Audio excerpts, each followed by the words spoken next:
Blood soaked through Clara Reynolds' dress as flames devoured everything she'd ever known. Her father lay dead in the ashes, murdered by men who wanted their land. She ran through the Wyoming darkness. Certain death was hunting her, until a stranger's shadow fell across her path. Elias Grant, the cowboy who would change everything, dismounted in silence. That night, for the first time in her 19 years, Clara would sleep beside a man. He asked for nothing. He gave her everything. Stay with me until the end of this story, and comment the city you're watching from so I can see how far this tale has traveled. The smell reached Clara Reynolds before the sight did. Acrid smoke mixing with prairie wind, turning her stomach even as her legs pumped harder through the tall grass. Behind her, orange light painted the Wyoming sky the color of damnation. The Winchester rifle her father had pressed into her hands 20 minutes ago grew heavier with each stumbling step, but she didn't dare let it go. It was the only thing standing between her and the men whose laughter still echoed across the homestead she'd fled. "Run, Clara girl. Don't look back. Get to the creek and follow it north. Don't stop. Don't—" Her father's final words had been cut short by gunfire. 3 shots, then silence worse than any scream. Clara's boot caught on a root and she went down hard, the impact driving air from her lungs.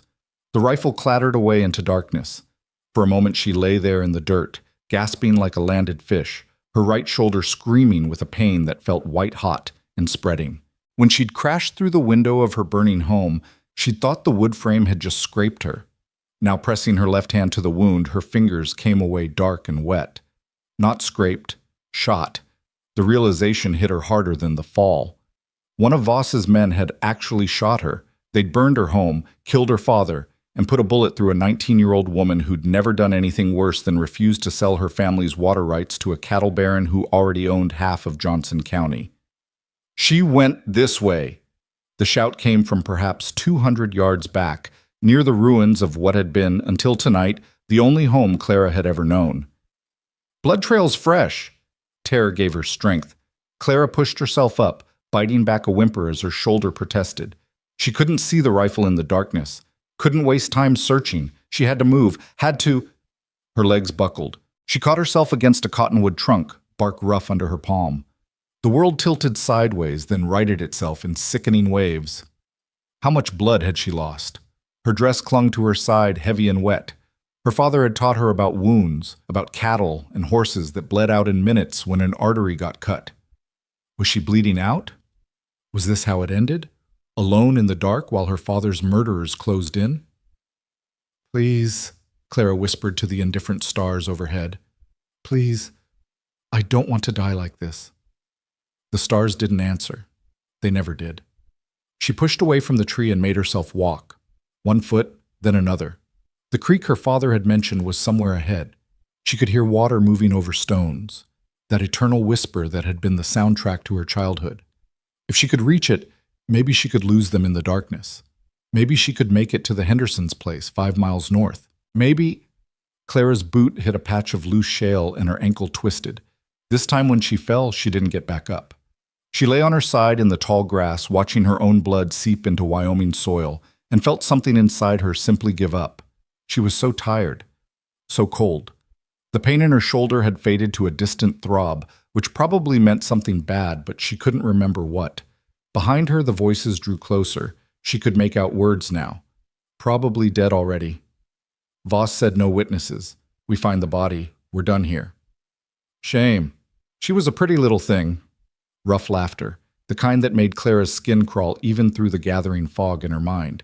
She closed her eyes. Maybe if she was very still, very quiet, death would come gentle.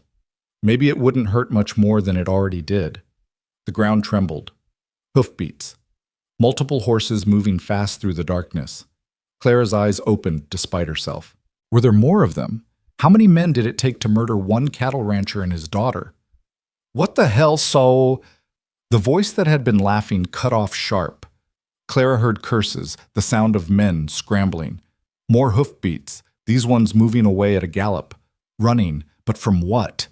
A new sound reached her, a single horse, moving at an easy lope, coming closer. Clara tried to push herself up, managed to get one elbow under her before her strength failed. She collapsed back into the grass, fingers clutching at nothing, as a shadow fell across her like a shroud. The horse stopped. Leather creaked as someone dismounted.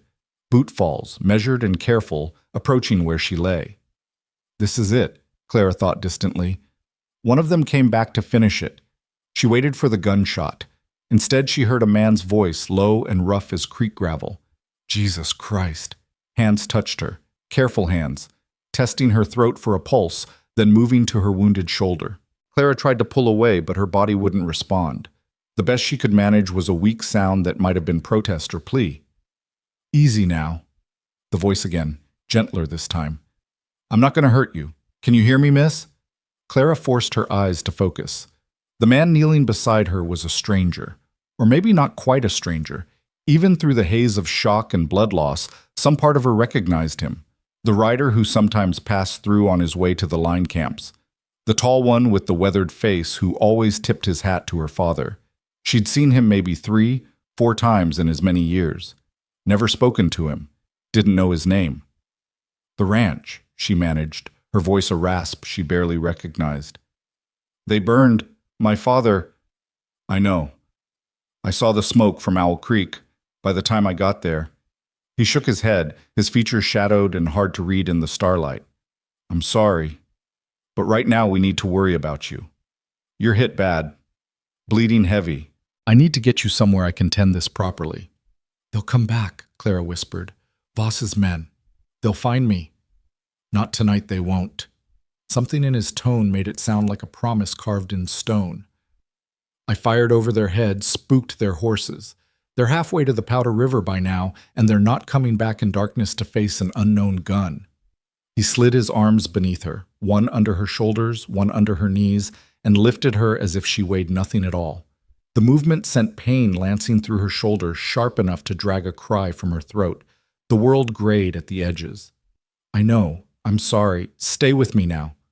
Clara felt herself being settled across a saddle, felt the man swing up behind her. His arm came around her waist, holding her steady against his chest as the horse started moving.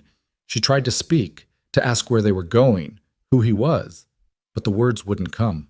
Her head lolled against his shoulder, and the darkness that had been creeping at the edges of her vision rushed in like flood water. The last thing she heard was that gravel-rough voice. I've got you. You're safe now. Then nothing at all. Clara woke to firelight dancing against rough log walls. For a confused moment, she thought she was home, in her own bed, in the room she'd had since childhood. Then pain flared in her shoulder and memory crashed back like an avalanche. The flames, the gunshots, her father's face as he'd pushed her toward the window, the long, desperate run through darkness. She gasped and tried to sit up, a hand pressed gently against her uninjured shoulder, easing her back down. Slow. Don't tear those stitches. The stranger. The rider who'd found her. Clara turned her head and found him kneeling beside the narrow cot where she lay. In the firelight, she could see him clearly for the first time. A man perhaps 30 years old, with dark hair that needed cutting and a face that looked like it had been carved from the same granite as the mountains. Not handsome exactly, but striking in a way that made you look twice. His eyes were gray as winter clouds, and they studied her with an intensity that made her want to look away. She didn't look away. Where am I? Her voice came out dry as autumn leaves. Line shack about 3 miles north of where I found you. Used to belong to the Box T outfit before they moved their operation west. He reached for something beside the cot and held out a tin cup. Water, small sips. Clara let him help her drink. The water was cold and tasted faintly of creekstone. She'd never tasted anything better in her life. When she'd had enough, he set the cup aside and sat back on his heels, watching her with those steady gray eyes. How do you feel? Like I've been shot. The words came out sharper than she'd intended, but the man's mouth quirked in something that might have been a smile. Fair enough. You were lucky. Bullet went through clean, missed the bone. Lost a good amount of blood, but nothing I couldn't handle. He gestured toward her shoulder, which she now realized was bound in clean white bandages that hadn't been there before. Had to stitch it up. Did the best I could, but you'll want a proper doctor to look at it soon as possible. Clara stared at the bandages, then at him. You did this? The stitches? Yes, ma'am. Are you a doctor? No, ma'am, but I've sewed up enough men and a few women to know my way around a needle. His voice carried no pride in the statement, just fact. Was a marshal down in New Mexico territory for a time. Before that, cavalry surgeon's assistant during the Indian campaigns. You learn what you need to learn. A marshal. That explained the steady hands, the calm in crisis. Clara tried to process this information through the fog still lingering in her mind. She was in a line shack 3 miles from her destroyed home, alone with a stranger who said he'd been a lawman. She should probably be afraid. Should probably be demanding he take her to town, to people she knew, to safety. But she'd been in his arms for 3 miles through darkness, and he hadn't hurt her, had in fact saved her life. And there was something in his face, something weary and honest, that made her instincts quiet their warnings. "What's your name?" she asked. "Elias Grant." "I'm Clara Reynolds. My father was—" Her voice broke. She had to swallow hard before continuing. "Thomas Reynolds. The ranch they burned, that was ours." "I know." Elias's face didn't change, but something shifted in his eyes. Recognition. Sorrow. "I'm sorry for your loss, Miss Reynolds. Your father was a good man. Traded with him a few times when I was working for the Box T." Clara nodded, not trusting herself to speak. If she started crying now, she might never stop. And she needed to think, needed to understand what had happened and why. "It was Voss," she said, her voice harder now. "Randall Voss and his men. They wanted our water rights. Our land borders Little Piney Creek, and we've got the only reliable water source between here and the mountains. Voss has been trying to buy us out for 2 years. My father kept refusing. So Voss decided to take it by force." Elias's tone was neutral, but his jaw tightened. "That tracks. Voss isn't known for accepting no as an answer." "You know him?" "Of him. Man like that casts a long shadow in Johnson County. Owns the Circle 5, biggest spread in the territory. Got judges in his pocket, probably a few lawmen too." He paused, studying her face. "Which means you're in a tough spot, Miss Reynolds.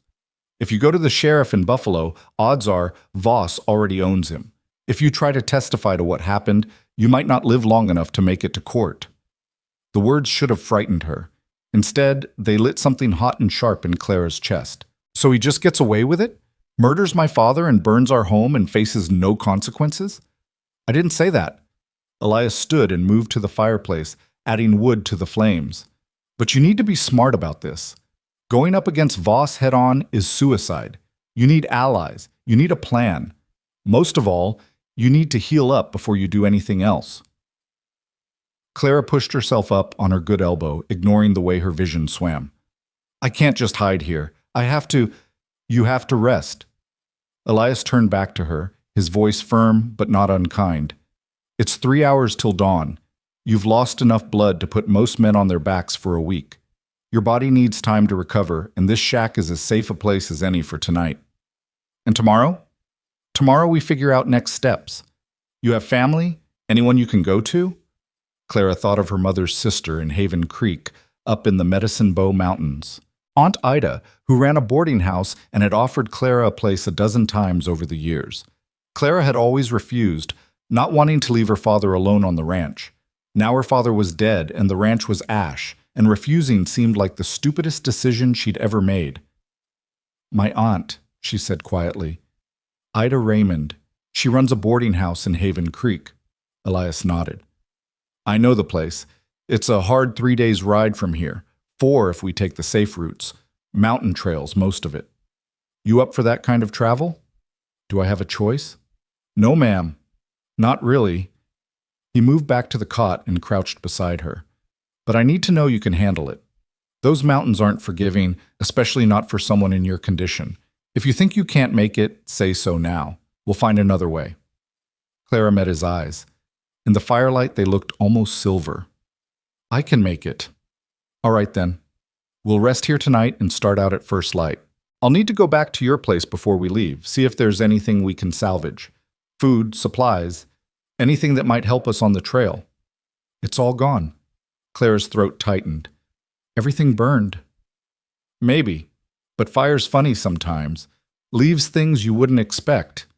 He He stood again, moved to the far side of the small shack where his saddle and gear were piled. You should try to sleep more. Body heals faster when you rest. I don't think I can sleep.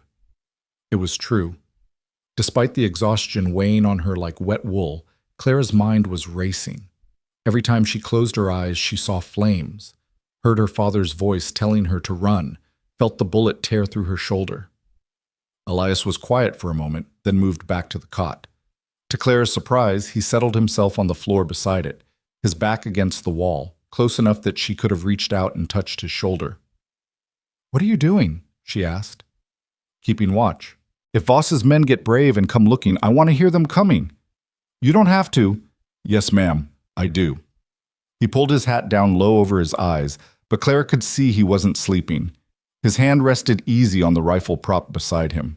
"Try to rest, Miss Reynolds. I'll wake you if there's trouble." Clara lay back, her good hand resting on her stomach, staring at the ceiling. The presence of the man beside her cot should have made her uneasy. She'd been raised proper, had barely spoken to men outside her family, let alone been alone with one in a remote line shack. But instead of fear, she felt something else entirely, something that might have been safety. "Mr. Grant?" "Elias is fine." "Elias, why did you help me? You could have just ridden away. Most people would have." Silence. For so long that Clara thought he might not answer. Then, "I saw my sister die when I was 16. She was about your age. Got caught in crossfire during a bank robbery in Kansas. Bullet took her in the chest. She died in the street while I held her and people just walked past. Nobody stopped. Nobody helped. I swore that day I'd never be the man who walks past someone in need." The raw honesty in his voice made Clara's chest ache. "I'm sorry. About your sister." "Me too." He shifted slightly, adjusting his position. "Get some sleep, Clara. Morning comes early." It was the first time he'd used her given name. She should have corrected him, insisted on propriety. Instead, she found it oddly comforting, one small kindness in a night of horror. Clara closed her eyes. She didn't expect sleep to come, but exhaustion had other ideas. Her last conscious thought was awareness of the man beside her cot, solid as stone, standing watch while she finally let herself drift. When she jerked awake sometime later, she didn't know how long, couldn't tell in the darkness. Her heart was hammering and tears streaked her face. The nightmare had been vivid. Her father's face, the flames, the laughter of the men hunting her. "Easy." Elias's voice came from the darkness beside her, low and calm. "You're safe.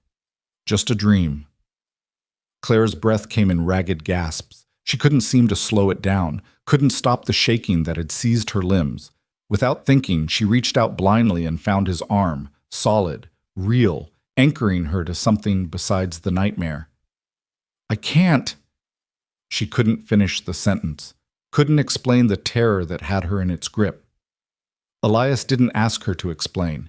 He simply moved closer, sitting on the edge of the cot now, his presence a bulwark against the dark. "Focus on breathing. In through your nose, out through your mouth. That's it. You're doing fine." She tried to follow his instructions, tried to calm the racing of her heart. It took long minutes, but gradually the panic receded. Gradually, her breathing evened out. But the shaking wouldn't stop, and the cold had sunk so deep into her bones that her teeth chattered. "Shock," Elias said quietly, as if diagnosing a patient. "Your body's catching up to what happened. You need warmth." He hesitated, then added, "I can build up the fire, or?" "Or?"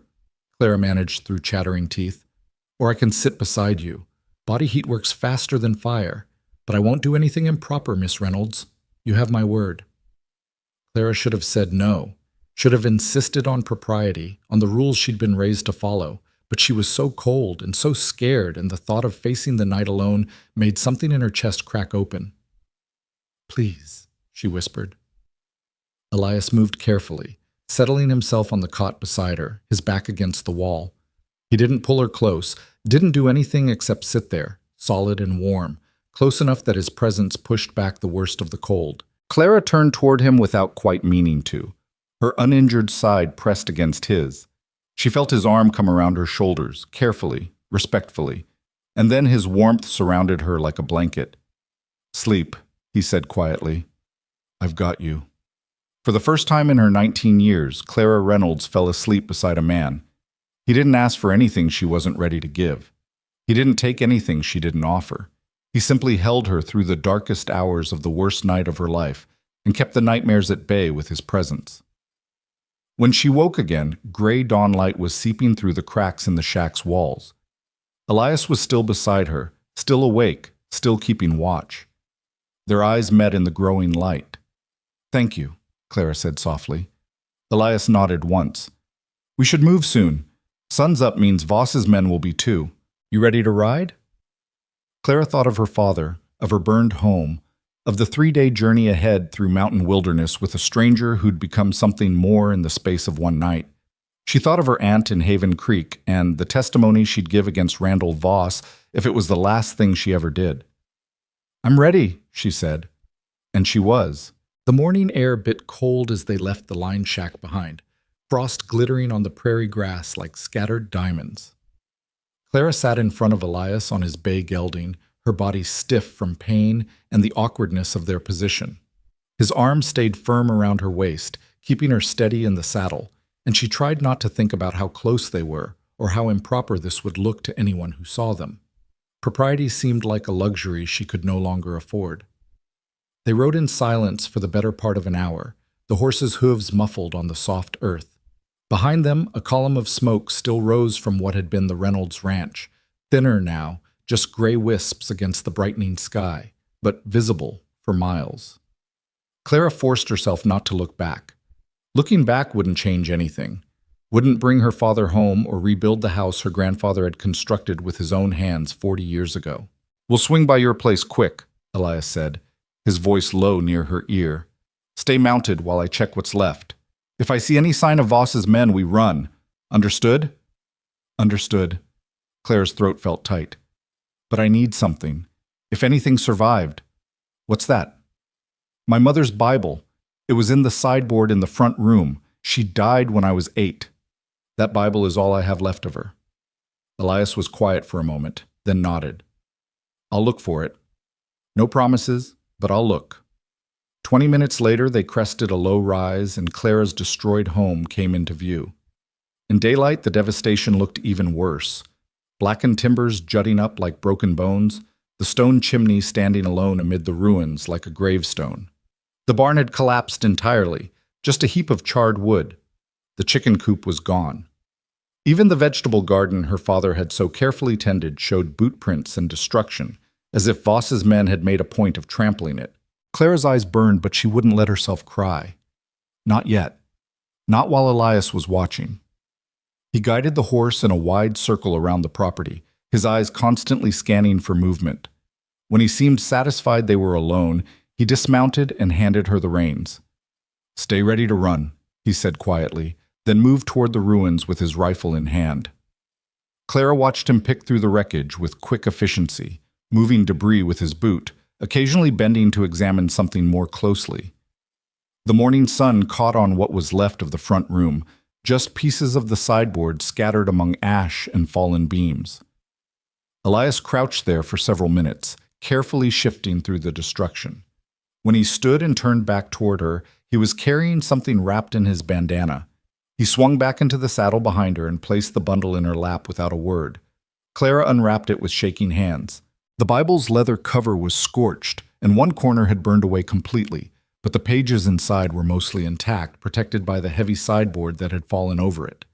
She opened it carefully and found her mother's handwriting on the inside cover, Sarah Reynolds, 1851, still legible despite water damage and smoke stains. "Thank you," she whispered, clutching the Bible to her chest with her good arm. Elias's response was to nudge the horse into motion, turning them away from the ruins. "We need to move. Those tracks around the property are fresh, no more than a few hours old. Voss's men came back at first light, probably looking for your body." A chill ran down Clara's spine that had nothing to do with the morning cold. "They'll realize I'm not there. Already have, most likely, which means they'll be looking for you." He urged the horse into an easy lope, heading northwest toward the mountains visible on the horizon. "We need to put distance between us and them. Fast as we can while still being careful with your shoulder. How long until we reach Haven Creek?" 3 days if we push hard and the weather holds. 4 if it doesn't, or if we run into trouble. He paused, then added, You hurting? Tell me truth. Clara considered lying, then decided against it. Yes, but I can manage. We'll stop in a few hours. Let you rest. For now, try to relax against me. Fighting the horse's movement is just going to make the pain worse. It went against everything Clara had been taught about proper behavior between unmarried men and women, but she was too tired and hurt to care anymore. She let herself lean back slightly against Elias's chest, and immediately the jarring of the horse's gait became easier to bear. They rode through country Clara had never seen before, Elias keeping them off the main trails, following creek beds and deer paths that wound through increasingly rough terrain. By mid-morning, they'd climbed high enough that prairie gave way to pine forest, the air turning crisp with mountain cold. Clara's shoulder throbbed with each of the horse's steps, and despite her best efforts, she couldn't stop the occasional whimper when pain spiked particularly sharp. Almost there, Elias said each time, his voice steady. Just a little further. When they finally stopped, the sun was high overhead, and Clara felt dizzy with exhaustion and pain. Elias dismounted first, then lifted her down with careful hands. Her legs nearly buckled when her feet touched ground. Easy. His hand stayed on her waist, steadying her. Let's get you sitting down. He guided her to a fallen log near a small creek, then moved off to tend the horse. Clara sat with her eyes closed, listening to the sound of water over stones and trying to breathe through the waves of pain. When Elias returned, he had his canteen in a small cloth bag. Drink this. He handed her the canteen. Slow sips. The water was cold enough to make her teeth ache, but it cleared some of the fog from her head. When she'd had enough, Elias opened the cloth bag and pulled out a piece of dried jerky. Eat. You need to keep your strength up. Clara took the jerky but couldn't make herself bite into it. Her stomach rolled at the thought of food. I'm not hungry. Don't care. Eat anyway. Your body needs fuel to heal. His tone left no room for argument. She forced herself to chew a small piece. It tasted like leather and salt, but she swallowed it down and took another bite. Elias nodded approval and moved to check the bandage on her shoulder. It's seeping some, he said, his fingers gentle against the cloth. Not bad, but we'll need to change it tonight. You got any fever? I don't know, maybe? He pressed the back of his hand to her forehead, then her cheek. His touch was completely impersonal, clinical, but Clara felt heat rise in her face anyway. Little warm, but nothing to worry about yet. We'll watch it. You've done this before. It wasn't a question. Too many times. Elias settled onto the log beside her, not quite touching, but close enough that she could feel his warmth. War teaches you things you'd rather not know. How to stitch wounds, how to tell when a man's going to make it or not. How to keep moving when every bone in your body wants to quit. Clara turned to look at him. In the dappled sunlight filtering through pine branches, his face looked younger than it had in the firelight, or maybe just more exposed. How old were you during the war? Enlisted at 16, lied about my age, spent 3 years with the cavalry before mustering out in 68. His eyes were distant, seeing something she couldn't. Long time ago now. That's why you know these trails so well, from your cavalry days. That and working cattle drives. I've crossed most of Wyoming territory at one point or another. Learned early on that the safe trails aren't always the obvious ones. Clara took another reluctant bite of jerky. Where are you from? Originally, I mean. Kansas. Little town called Abilene. Not much there worth remembering. He stood, moving to refill the canteen from the creek. We should rest here another hour, then push on. Want to make good distance before dark. Elias. She waited until he looked at her. Thank you for all of this. I know you didn't have to. Oh, stop thanking me. His voice wasn't unkind, just firm. What happened to you and your father was wrong, plain as that. I'm just doing what anyone decent would do. Most people aren't decent. No, he agreed quietly. They're not, but that doesn't mean we stop trying to be. He came back and handed her the refilled canteen. Finish the jerky, then try to rest. I'll keep watch. Clara did as she was told, forcing down the dried meat despite her protesting stomach. When she'd finished, she found herself leaning back against the log, her eyes drifting closed despite her intention to stay alert. The sound of the creek was soothing, and the pine-scented air was so different from the smoke-filled nightmare of last night that it almost didn't seem real. She must have dozed because the next thing she knew, Elias was gently shaking her good shoulder. "Time to move, Clara. Sun's starting to drop." The afternoon passed in a blur of pine forests and narrow mountain trails. Twice they had to dismount and lead the horse over particularly rough terrain. Each time, Elias helped Clara navigate the obstacles with a steady hand at her back, his patience never wavering even when she stumbled or had to stop to catch her breath. By the time sunset painted the sky orange and gold, Clara was so exhausted she could barely sit upright in the saddle. "There." Elias pointed ahead to where the trees thinned slightly. "See that clearing? We'll camp there tonight." The clearing was small but sheltered, with a rock overhang that would provide some protection if it rained. A thin stream ran along one edge, barely more than a trickle, but enough for water. Elias helped Clara down from the horse and got her settled on a flat patch of ground while he tended to the animal and built a small fire. "No coffee, I'm afraid," he said as he worked. "Don't want the smell carrying too far, but I've got more jerky and some hardtack that's only moderately lethal." Despite everything, Clara felt a smile tug at her lips. "Sounds delicious." Liar. But his tone was warm. "Here, eat what you can." They ate in silence as darkness settled over the mountains. The temperature dropped fast once the sun disappeared, and Clara found herself shivering despite the fire. Her shoulder ached with a deep, throbbing pain that made her nauseous, and her head felt fuzzy in a way that worried her. Elias noticed. He always seemed to notice. "Fever's climbing. Come here." He moved to sit with his back against the rock face and gestured for her to join him. When Clara hesitated, he raised an eyebrow. "We did this last night and you survived. Stop being stubborn and get over here before you freeze." She went, settling carefully beside him. He wrapped his coat around both of them, his arm coming around her shoulders to hold the fabric in place. The warmth was immediate and desperately welcome. "Better?" he asked. "Yes. Thank you." Clara leaned her head against his shoulder without thinking, then stiffened. "I'm sorry, I shouldn't—" "Clara," he cut her off gently. "We're 3 days from anywhere. You're hurt and feverish, and there's a cattle baron's men somewhere behind us who'd like nothing more than to see you dead. I think we can dispense with worrying about propriety, all right?" "All right," she whispered. They sat quiet for a while, watching the fire burn down to embers. Above them, stars emerged in impossible numbers, far more than Clara had ever seen from the ranch. The Milky Way stretched across the sky like a river of light. "My mother used to tell me stories about the stars," Clara said softly. "Said they were campfires of our ancestors, watching over us. I always thought that was silly. Now, I'm not so sure." "Your father ever remarry?" Elias asked. "After your mother passed?" "No. He said she was the only woman for him, that some people only get one great love in their life, and he'd already had his." Claire's voice caught. "He was lonely, though. I could see it in his eyes sometimes, especially in winter when the days were short and there wasn't much work to do.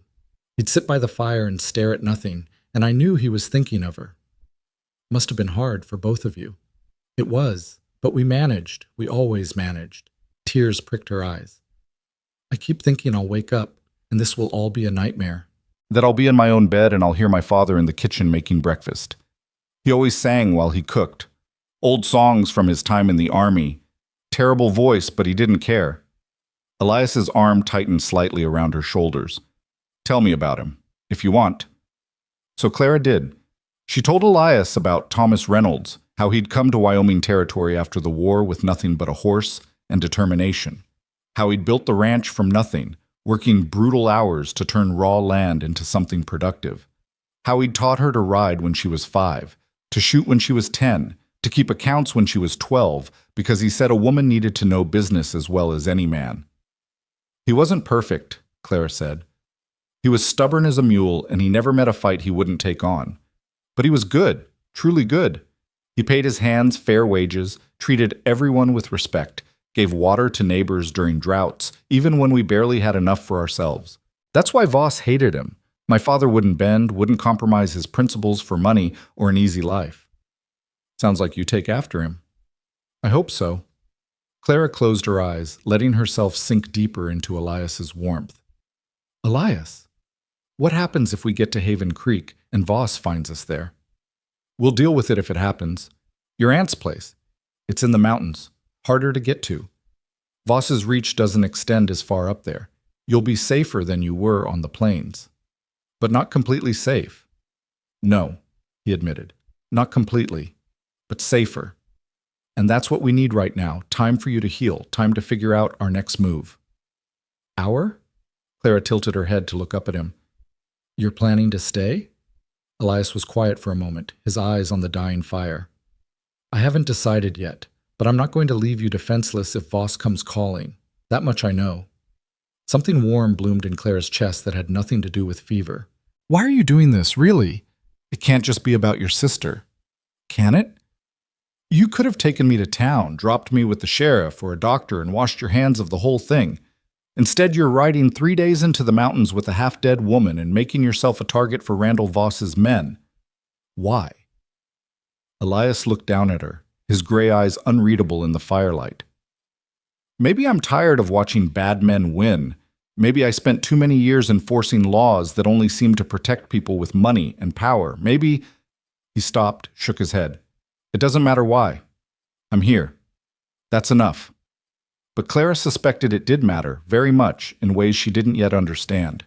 The fever climbed through the night despite Elias's efforts. Clara drifted in and out of fitful sleep, her dreams full of fire and gunshots and her father's voice calling her name. Each time she woke, Elias was there, pressing a cool cloth to her forehead, helping her drink water, speaking in low, steady tones that cut through the worst of the nightmares.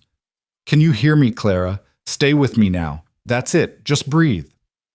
Sometime deep in the night, when the fever peaked and she couldn't stop shaking despite being wrapped in every blanket they had, Clara felt Elias pull her closer, one arm around her back, the other cradling her head against his chest. She could hear his heartbeat, steady as a drum, and she focused on that sound to anchor herself against the fever dreams. Cold, she managed through chattering teeth. So cold. I know, I've got you. You're going to be all right. Don't leave me.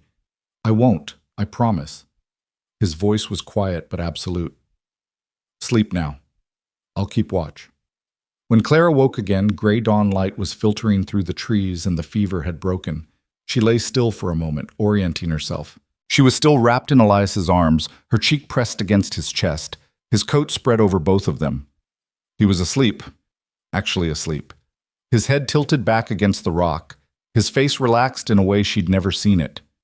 She should move, should put proper distance between them, but she was warm for the first time in what felt like days, and his steady breathing was oddly comforting, and the thought of facing the cold morning air made her want to burrow deeper into the blankets. Elias's eyes opened suddenly, instantly alert. He looked down at her, and for just a moment something unguarded crossed his face. Concern, relief, something else she couldn't quite name. Then his usual controlled expression slid back into place. Fever broke, he observed. How do you feel? Like I've been trampled by horses, but better than yesterday. Clara sat up slowly, immediately missing his warmth. Did you sleep at all? Some. Enough. He stood and stretched, joints popping. We should move soon. Make good time while you're feeling stronger. Elias. She waited until he looked at her. Thank you. For last night. Stop thanking me. No. Clara pushed herself to her feet, swaying only slightly. You keep saying that, but I won't stop. You could have left me to die in that grass. You could have taken me to town and forgotten about me. Instead, you've ridden into the middle of nowhere and sat up all night keeping me from burning up with fever. I'm going to thank you as many times as I damn well please. A smile ghosted across his face, the first real one she'd seen from him. Stubborn. Grateful. Both then. He began packing up their meager camp. Eat some jerky while I get the horse ready. We've got hard riding ahead. They pushed northwest through increasingly rugged country. The mountains rose higher around them, pine forests giving way to bare rock and alpine meadows. Twice they had to backtrack when trails proved impassable. Once they spent an hour hiding in a dense thicket while riders passed within a quarter mile. Voss's men, or just random travelers, Clara couldn't tell, but Elias wouldn't risk exposure. Late in the afternoon of that second day, they crested a rise and found themselves looking down into a narrow valley. At the bottom, beside a stream that sparkled in the sunlight, stood a small camp, just a single tent and the remains of a fire. "Wait here." Elias dismounted and moved forward on foot, rifle ready. Clara watched him approach the camp cautiously, saw him call out a greeting, saw a figure emerge from the tent. An old man. Even from a distance, Clara could see the white beard, the stooped shoulders. Elias spoke with him for several minutes, then turned and waved Clara forward. She rode down carefully, her hand on the rifle Elias had given her that morning. As she drew closer, the old man came into focus, ancient and weathered as the mountains themselves, with eyes that were sharp despite his age. "Well now," he said, his voice surprisingly strong, "what's a pretty young lady like you doing way out here with a bullet hole in her shoulder?" Clara glanced at Elias, who shrugged. "This is Silas Perkins. He's a prospector. Been working these mountains for near 40 years, according to him." "Closer to 50, but who's counting?" Silas grinned, revealing more gaps than teeth. "And you'd be Clara Reynolds. Word travels fast, even in the high country. Heard about the fire at your pa's place. Heard you might be dead." "I'm not dead." Clara dismounted, accepting Elias's steadying hand. Obviously. Silas looked between them, his sharp eyes missing nothing. "You two heading to Haven Creek?" "Yes, sir," Elias said. "Know it?" "Know everything in these mountains. And I know the trails between here and there are crawling with Voss's men. They're offering a reward, $500 for information about Miss Reynolds here. Dead or alive, though I suspect Voss would prefer dead." Clara's blood went cold. $500, that's a fortune to most people in these parts, Silas finished. "But you're lucky. You ran into one of the few men in Wyoming territory who doesn't need Randall Voss's blood money." He gestured toward his tent. "Come on. Both of you look like you could use a hot meal and a few hours' rest. I've got stew on and bread baking. Not much, but it's honest food." "We can't impose," Clara started. "Nonsense. Any enemy of Randall Voss is a friend of mine. That bastard ran me off a perfectly good claim 10 years back, said it was on Circle 5 land even though I'd been working it for 5 years. Come on now, before the stew gets cold." The stew was venison and wild onions, thick and rich, and the best thing Clara had tasted in days. Silas's bread was heavy and slightly burned, but after 2 days of jerky and hardtack, it might as well have been from a fancy restaurant. Clara ate until her stomach felt near to bursting while Silas and Elias talked in low voices about trails and weather and the movements of Voss's men through the mountains. "They're watching the main trails," Silas said, "but there's an old game trail that runs north along Cascade Creek, then cuts west through Devil's Gap. Rough going, especially for a lady who's been shot, but it'll get you to Haven Creek without running into anyone who'd turn you over to Voss." "How rough?" Elias asked. "Some climbing. Few places you'll have to lead the horse. Nothing you can't handle if you're careful." Silas turned to Clara. "You up for it, miss?" Clara thought about her father, about justice, about making it to Haven Creek alive. "I'm up for it." "That's the spirit." Silas disappeared into his tent and emerged with a bundle wrapped in oilcloth. "Here, take this. It was my wife's before she passed. Blue dress, good wool. You can't go riding into Haven Creek looking like you've been dragged behind a horse. People will talk." Clara unwrapped the bundle carefully. The dress inside was faded but well made, with careful stitching and buttons that still shined. "I can't take your wife's dress." "You can and you will. Martha would have wanted it. She never could stand seeing a woman in need go without." Silas's voice was gruff, but his eyes were kind. "Besides, what am I going to do with it? Wear it myself? I'm too old and too ugly for blue." Despite everything, Clara laughed, the first real laugh since before the fire. "Thank you, Mr. Perkins. I'll take good care of it." "See that you do. And when you get to Haven Creek, you tell Ida Raymond that old Silas sent you. She and I go way back. She'll take good care of you." They rested at Silas's camp through the afternoon, Clara sleeping heavily while Elias and the old prospector talked. When she woke, the sun was lowering toward the western peaks, and Silas was sketching a map in the dirt with a stick. "Here's where you are now," he said, pointing. "Here's Cascade Creek. Follow it north for about 6 hours, then watch for the cutoff to Devil's Gap. It's marked with a cairn, pile of rocks about waist high. Don't miss it, or you'll end up in country too rough even for mountain goats."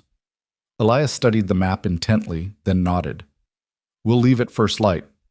"No." Silas shook his head. "You'll leave now. There's a full moon tonight, and the trail along the creek is clear enough. If Voss's men are smart, and some of them are, they'll have figured out by now that you didn't take the main trails. That means they'll start searching the back country. Every hour you sit still is an hour they get closer." Clara's stomach dropped. "They're coming?" "Maybe, maybe not. But do you want to bet your life on maybe?" Silas stood, already moving to help pack their things. "Go now. Moon will light your way, and by tomorrow morning you'll be through Devil's Gap and home free." 20 minutes later they were mounted and ready to move. Silas handed Elias a small pouch, dried meat and some herbs for fever, and this. He pressed something into Clara's hand, a small silver locket on a delicate chain. "Was Martha's too. She'd want you to have it, for luck." Clara's throat was too tight to speak. She just nodded and clutched the locket in her fist.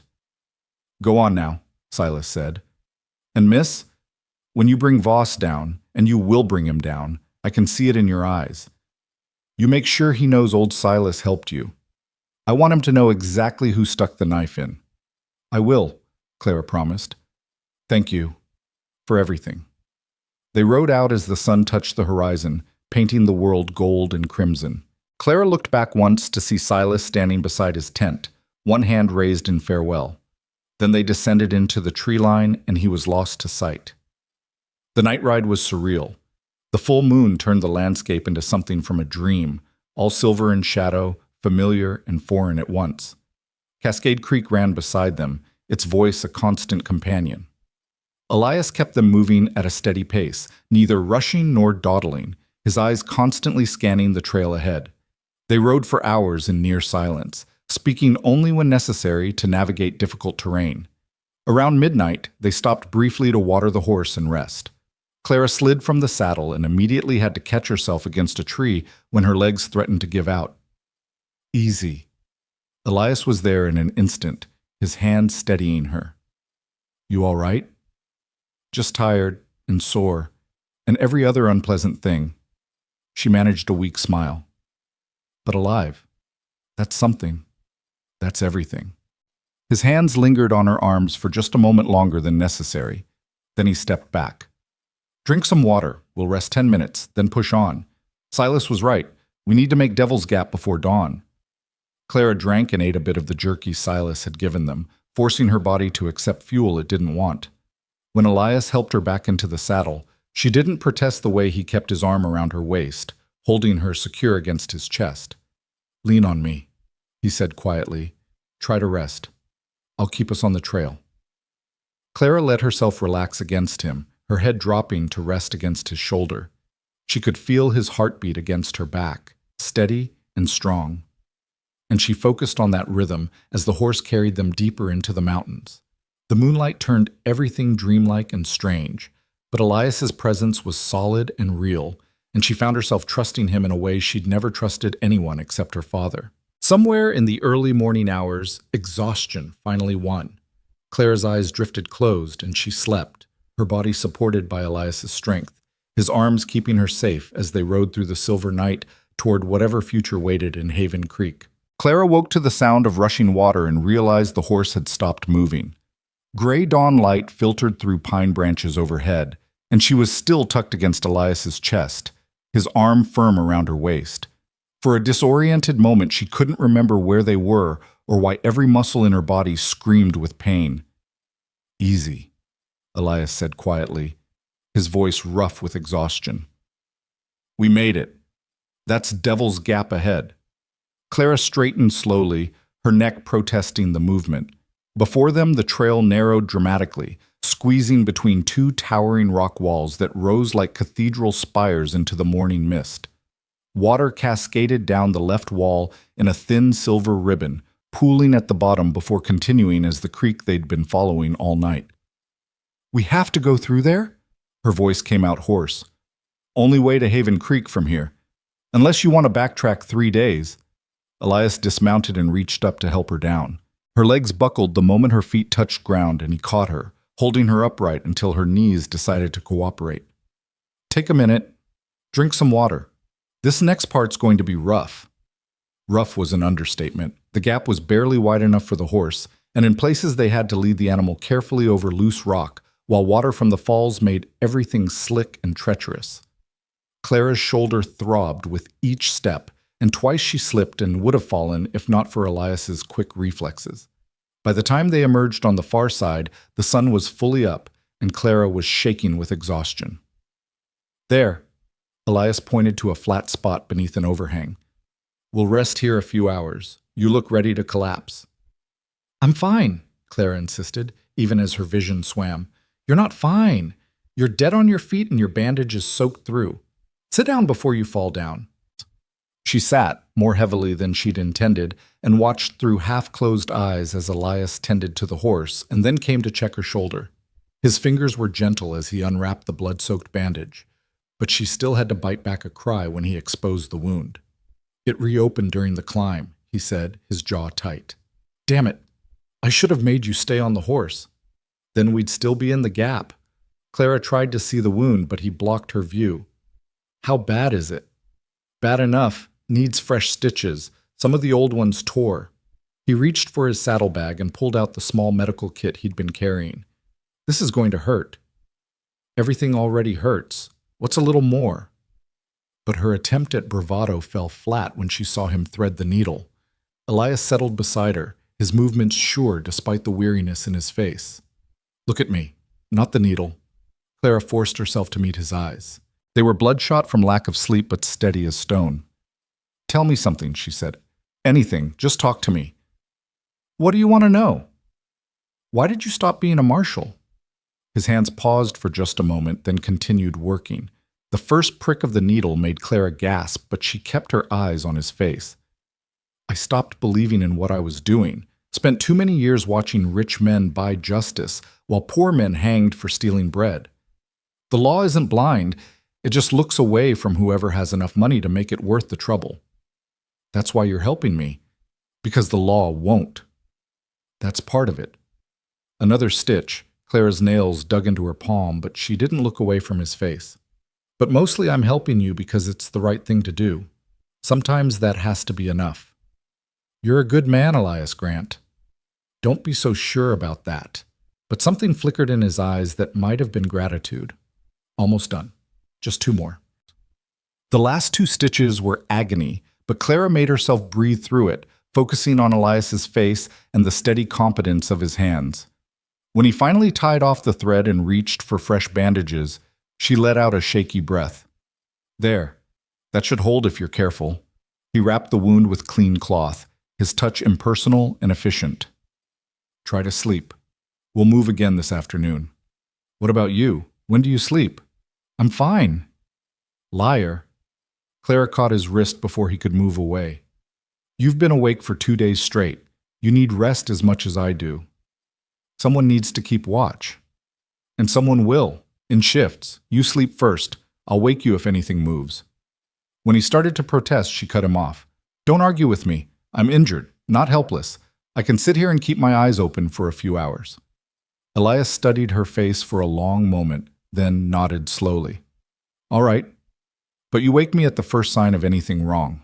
I don't care if it's just a squirrel that looks at you funny. I promise." He settled with his back against the rock wall, his rifle across his lap, and was asleep within minutes.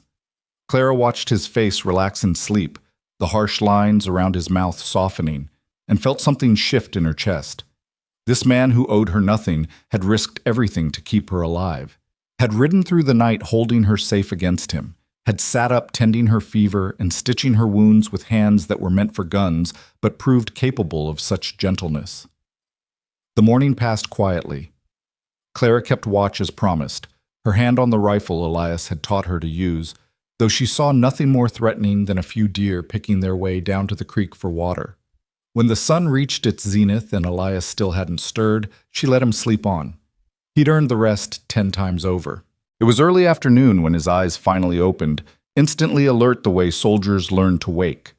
He looked at Clara, then at the sun's position, and his expression darkened. "You were supposed to wake me hours ago. You needed the sleep more than we needed to move." Clara kept her voice calm. "Nothing happened. No one came. We're fine." "That's not the point. The point is you're human, not a machine. Even you have limits, Elias." She stood carefully, testing her shoulder. The fresh stitches pulled but held. "How far to Haven Creek from here?" He stood too, checking his rifle before answering. 4 hours if we push. Maybe 5. Trail's easier from here on out. We're through the worst of it. He moved to saddle the horse, his movement still carrying an edge of frustration. "But if you ever pull something like that again—" "You'll what? Leave me in the mountains?" Clara couldn't help the small smile that tugged at her lips. "We both know you won't." His hand stilled on the saddle cinch. When he turned to look at her, his expression had shifted into something she couldn't quite read. "No, I won't. But that doesn't mean you should test me." Noted. Clara moved to stand beside the horse, wincing as her sore muscles protested. "Help me up?" They rode through the afternoon in companionable silence, the trail descending gradually through pine forest that gradually gave way to aspen groves. The air grew warmer as they lost elevation, and Clara caught herself relaxing for the first time in days. Maybe they really would make it. Maybe Haven Creek was just a few more hours ahead, and she could finally stop running. The first shot shattered the peace like breaking glass. The bullet cracked past Clara's ear close enough that she felt the wind of its passage. Elias's reaction was instantaneous.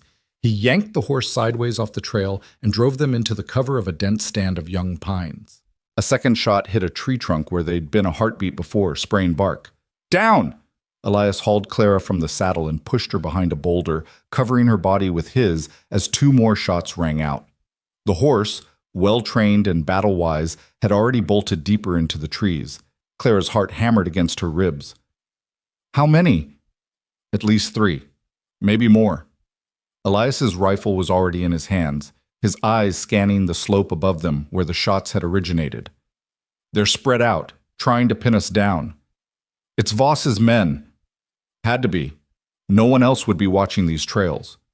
He fired once, the report deafening. Someone cursed from up the slope. "Got one. That'll make them think twice."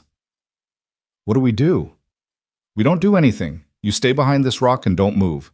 I'm going to circle around and come at them from the side." He was already shifting position, preparing to move. Clara grabbed his arm. "No, it's too dangerous. They'll shoot you the second you break cover." "They'll shoot both of us if we stay here. This position's no good. They've got the high ground and all the time in the world." His gray eyes met hers, steady despite the bullets still chewing up the trees around them. "Trust me, I've done this before." "During the war?" "During everything." He pressed his rifle into her hands. "You know how to use this. Anyone comes at you from the front, you shoot. Don't hesitate. Don't warn them. Just shoot. Understand?" Clara nodded, her mouth too dry for words. Elias pulled his revolver and checked the cylinder, then looked at her one more time. "Stay down. Stay alive. I'll be back for you." Then he was gone, moving through the trees like smoke, silent as death. Clara pressed herself against the boulder and tried to keep her breathing steady. Above her, the men were shouting to each other, coordinating their attack. She recognized one voice. Wade Tucker, a hand from the Circle Vive who'd always looked at her like she was a piece of meat when he came to town. Her grip tightened on the rifle. More shots echoed through the forest, but these came from a different direction. Elias had reached his position and was engaging them. Clara heard Tucker shouting orders, heard return fire, heard someone scream. Then silence fell so suddenly it was worse than the gunfire. Minutes crawled past like hours. Clara's shoulder throbbed and her hands shook on the rifle. Where was Elias? Had they shot him? Was he lying somewhere in the forest bleeding while she hid behind a rock? Movement to her left. Clara swung the rifle around, finger on the trigger, heart in her throat. A man emerged from the trees. Not Elias. Circle Vive hand she didn't know, young and scared looking, but with his gun raised and aimed in her direction. Don't move, he said, his voice cracking. Boss said to bring you in alive, but he didn't say what condition, so don't make me. Clara shot him. The rifle kicked against her shoulder and pain exploded through the wound, but her aim was true. The man went down hard, clutching his leg and screaming. Clara worked the bolt action, chambering another round, her whole body shaking now. Drop it. Tucker's voice came from behind her. She'd been so focused on the first man she hadn't heard the second approach. Do it now, or I'll put a bullet in your spine. Clara let the rifle fall. Slowly, she turned to face Tucker, who stood 15 feet away with his pistol pointed at her chest. His face was flushed with exertion and anger, and she could see the dark stain on his left arm where someone, Elias, had wounded him. Been looking for you for 3 days, Tucker said. Mr. Voss is real interested in having a conversation with you about what happened at your ranch. I know what happened at my ranch. Your friends murdered my father and burned our home. That's business, sweetheart. Nothing personal. He gestured with the gun. Now you're going to come with me nice and quiet, and maybe you'll live through this. Maybe Voss will even let you keep working at the Circle 5. He always did like pretty things. The casual cruelty in his voice made Clara's stomach turn. I'd rather die. That can be arranged too. Tucker took a step closer. But first I'm going to... The gunshot came from nowhere and everywhere at once. Tucker's head snapped back and he dropped like a puppet with cut strings. Clara stood frozen, unable to process what had just happened, until Elias emerged from the trees with his smoking revolver in hand. You all right? His voice was calm, but his eyes were wild as they scanned her for injury. Yes. I shot one of them, in the leg. Good. Elias moved past her to check Tucker's body, then crossed to where the man Clara had shot was trying to drag himself away. Stay put, he told the wounded man. You're not going anywhere. You killed Wade, the man gasped. Voss is going to hang you for this. Voss can try. Elias crouched beside him, his face hard. How many more of you are there? Go to hell. Elias pressed on the leg wound. The man screamed. How many? 3. There were 5 of us total. The other 2 ran when you started shooting from the trees. Where's your camp? 2 miles north, near the old trading post. The man was crying now, snot and tears mixing on his face. Please, I need a doctor. I'm bleeding bad. You'll live, unlike the girl you and your friends were planning to murder.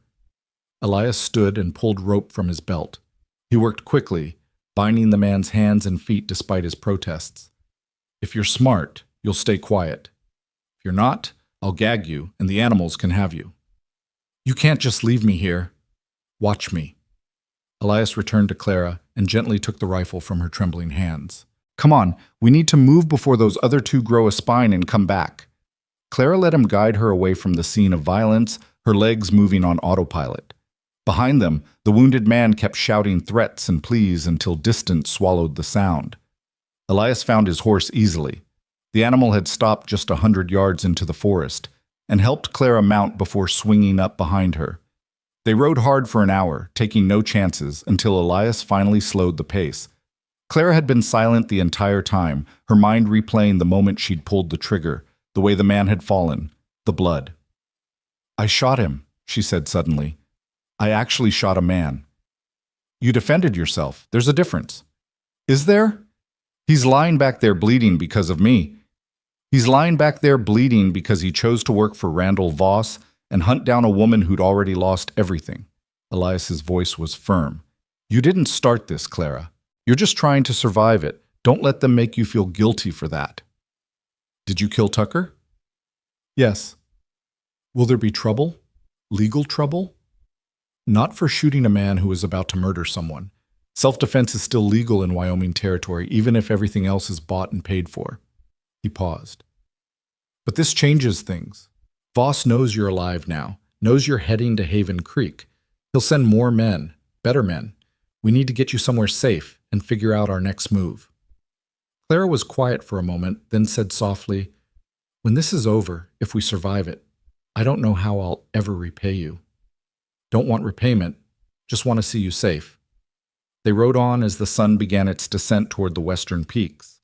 The forest gradually thinned and the trail widened, showing signs of regular use. They passed a few homesteads, small cabins with smoke rising from chimneys, children playing in yards who stopped to stare as they rode by. Normal life, continuing on despite the violence in the mountains behind them. It was nearly sunset when they finally crested a rise and saw Haven Creek spread out in the valley below. The settlement was larger than Clara had expected. Maybe 50 buildings clustered around a main street, with more scattered up the surrounding slopes. Smoke rose from what looked like a mill at the north end of town, and she could see people moving about their evening business, lighting lamps against the coming darkness. "There," Elias said, pointing to a large 2-story building near the center of town. "That's your aunt's boarding house, the Raymond House. See the sign?" Claire could just make out the painted letters on the building's front. "I see it. How long since you've seen your aunt?" 2 years. She came to visit after her husband died. Wanted me to come back with her, said a young woman shouldn't be alone on a ranch with just her father." Clara's voice caught.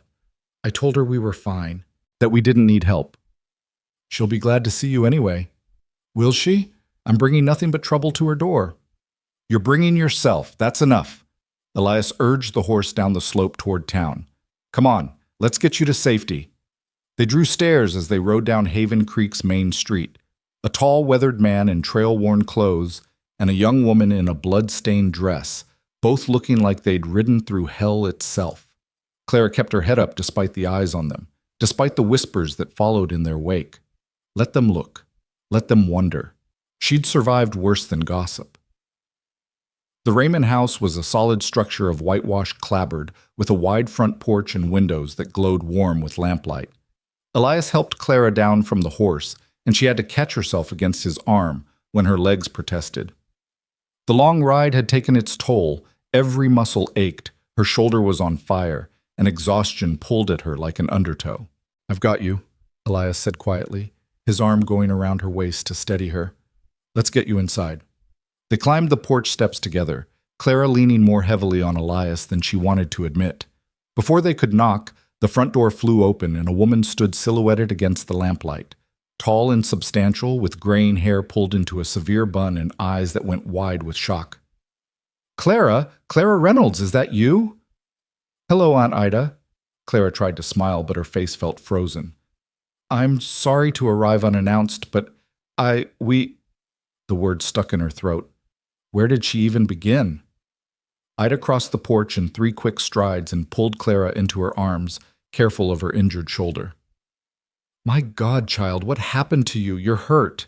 And your dress, is that blood?" She pulled back to look Clara in the face, then turned sharp eyes on Elias. "Who are you, and what have you done to my niece?" "Aunt Ida, no, he saved me. This is Elias Grant. Clara swayed on her feet and Elias's arm tightened around her. "Explanations can wait," he said. She needs a doctor and rest. In that order. Ida's expression shifted from suspicion to action in a heartbeat. "Inside, both of you. Clara, can you walk?" "I can manage." "Then manage this way. Second door on the left. That's the guest room closest to the stairs. Elias, was it? Get her settled while I fetch Doc Morrison. He lives 3 houses down." Ida was already moving, grabbing a shawl from a hook by the door. "Don't let her fall asleep until the doctor sees her. Head wounds can be tricky."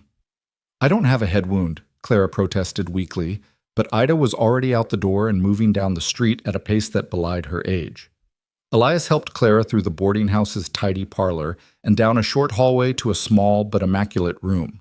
A brass bed with a white coverlet dominated the space, flanked by a washstand and a chest of drawers. It was the most civilized place Clara had seen in 3 days, and the sight of it nearly made her cry. "Easy now." Elias guided her to sit on the edge of the bed. "Let me check that shoulder before the doctor gets here."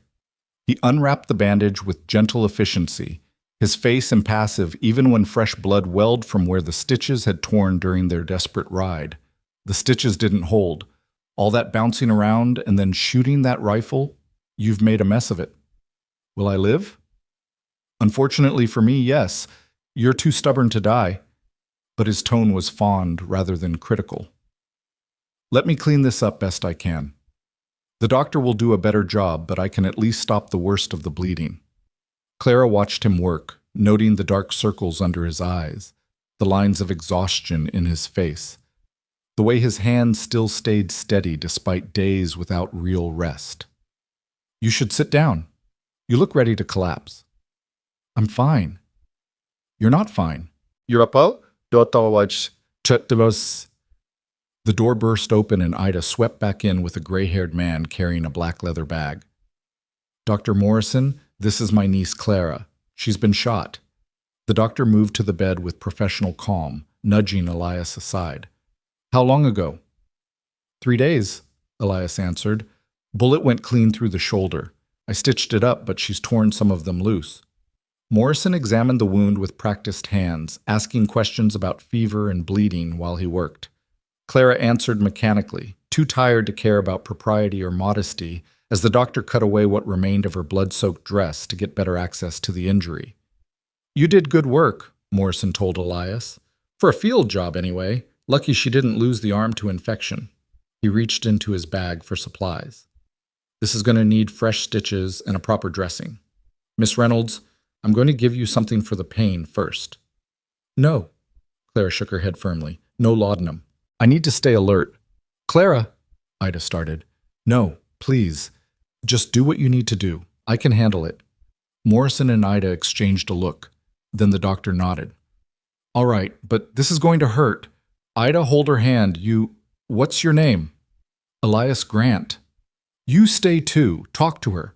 Keep her focused on something besides what I'm doing. So Elias settled on Clara's other side and started talking. About nothing in particular at first, just observations about the town and the boarding house and the quality of the furniture. When Morrison began cleaning the wound and Clara's grip on Ida's hand turned white-knuckled, Elias switched to telling a story about his time in the cavalry, something involving a stolen pig and a very angry sergeant that would have been funny if Clara's shoulder wasn't being cut open and re-stitched. She focused on his voice, using it as an anchor against the pain, focused on the gray of his eyes and the rough timbre of his words, and the way he never once looked away even when her vision grayed at the edges and she had to bite her lip bloody to keep from screaming. Almost done, Morrison said. Last few stitches. You're doing fine, Miss Reynolds. When he finally tied off the thread and reached for bandages, Clara let out a shaky breath. Tears streaked her face, but she hadn't made a sound beyond a few gasps. Morrison wrapped the wound carefully, his movements sure and gentle. There. That should hold if you're careful. No lifting anything heavy, no sudden movements, no riding horses for at least a week. He looked pointedly at Elias. And no more adventures that involve being shot at. Can't make promises on that last one, Elias said. But I'll do my best. Morrison packed his bag and stood. I'll check on you tomorrow, Miss Reynolds. Get some rest. Mrs. Raymond, a word? Ida followed him out into the hall, leaving Clara and Elias alone. The silence stretched between them, suddenly awkward now that the crisis had passed. Thank you, Clara said softly. For everything. For staying. Nowhere else I need to be. Elias stood and moved toward the door. I should go. Let you rest. Where will you go? Find a hotel. Or camp outside town. Doesn't matter. Elias. Clara caught his hand before he could leave. Stay, please. There are rooms here. Aunt Ida runs a boarding house. You can't just ride off into the night after everything that's happened. He looked down at their joined hands, then at her face. Something shifted in his expression, something vulnerable and uncertain that she'd never seen before. Clara, I'm not asking you to stay forever, just for tonight, just until I know you're safe, too. Her voice dropped to a whisper. I don't want to wake up alone in a strange room and wonder if you're lying dead somewhere because of me. The silence stretched long enough that Clara thought he'd refuse. Then Elias nodded slowly. All right, for tonight. Ida returned alone, her expression unreadable. The doctor's gone. Says you'll live, but you need proper rest and care. She turned to Elias. You look like death yourself, young man. When's the last time you slept? Yesterday, or the day before. I've lost track. Then you'll stay here tonight. I have rooms available and you've clearly been looking after my niece. Ida's voice softened slightly. I don't know what happened out there, but I can see you kept her alive. That earns you a bed and a hot meal. Come on, both of you. Kitchen's warm and I've got stew on. You can tell me everything while you eat." Over bowls of rich beef stew and fresh bread, Clara and Elias took turns explaining what had happened. The attack on the ranch, Thomas Reynolds' murder, Clara's flight through the darkness, their journey through the mountains. Ida listened in silence, her face growing harder with each detail, until Clara finished with the ambush that afternoon. "Randall Voss," Ida said, and the name came out like a curse. "That man is a cancer on this territory, and now he's murdered my brother-in-law and tried to kill my niece." She stood abruptly and moved to the stove, pouring coffee with shaking hands. "What do you plan to do, Clara? You can't just let him get away with this." "I won't. I'm going to testify against him. Tell everyone what happened. Make sure he pays for what he did." "Testifying won't do any good if there's no one honest left to hear it," Elias said quietly. "Voss owns too many people, judges, lawmen, politicians. Your word against his, he'll make you out to be a liar or crazy with grief. Then what do I do? Just hide here and let him win? You get proof, evidence, something that can't be bought or dismissed." Elias met her eyes across the table. "And you make allies, people who'll stand with you when the time comes. This isn't a fight you can win alone, Clara." "She won't have to." Ida set the coffee pot down with a thud. "I'll stand with her. This is my family, my blood. Voss want to fight. He'll get one." Clara felt tears prick her eyes. "Aunt Ida, no arguments. You're staying here where I can look after you properly. And Mr. Grant, Elias, you're welcome to stay as long as you're helping Clara. Lord knows she'll need someone who knows how to handle themselves when Voss comes calling. Because he will come calling. That's the one thing I'm certain of." Elias was quiet for a moment, then nodded. "I'll stay. At least until Clara's healed enough to defend herself properly." He stood and carried his empty bowl to the sink. "But we should all understand something. The men I shot today, Voss will use that.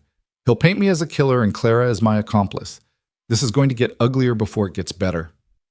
"Let it," Clara said, her voice steady despite the fear coiling in her stomach.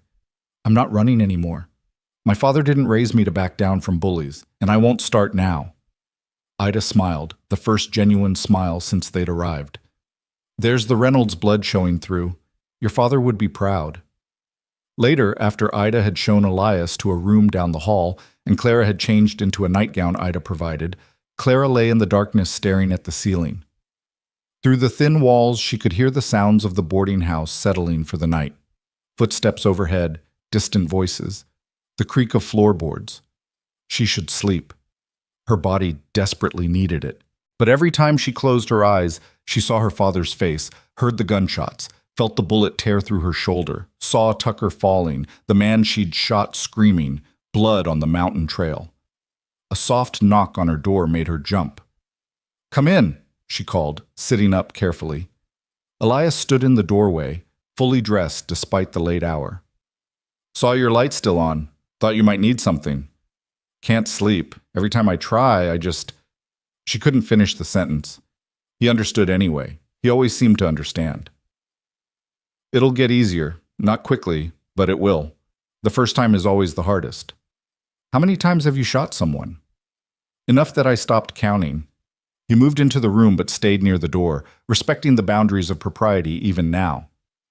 "War, being a marshal, working cattle drives through hostile territory. Sometimes you don't have a choice. Sometimes it's you or them." "Does it get easier? The guilt?" "No, but you learn to carry it better." His eyes were sad in the lamplight. "And you learn to remember that you're alive because you fought back. That matters." Clara nodded slowly. "Will you stay? Just for a few minutes, until I fall asleep. I know it's improper, but I'll stay." He settled into the chair by the window, close enough that she could see him but far enough to preserve decency. Clara lay back down and pulled the covers up to her chin, suddenly aware of how young she must look, how vulnerable in her borrowed nightgown with her hair loose around her shoulders. "Tell me something," she said quietly. "Something true." "Like what?" "I don't know, anything. I just want to hear your voice."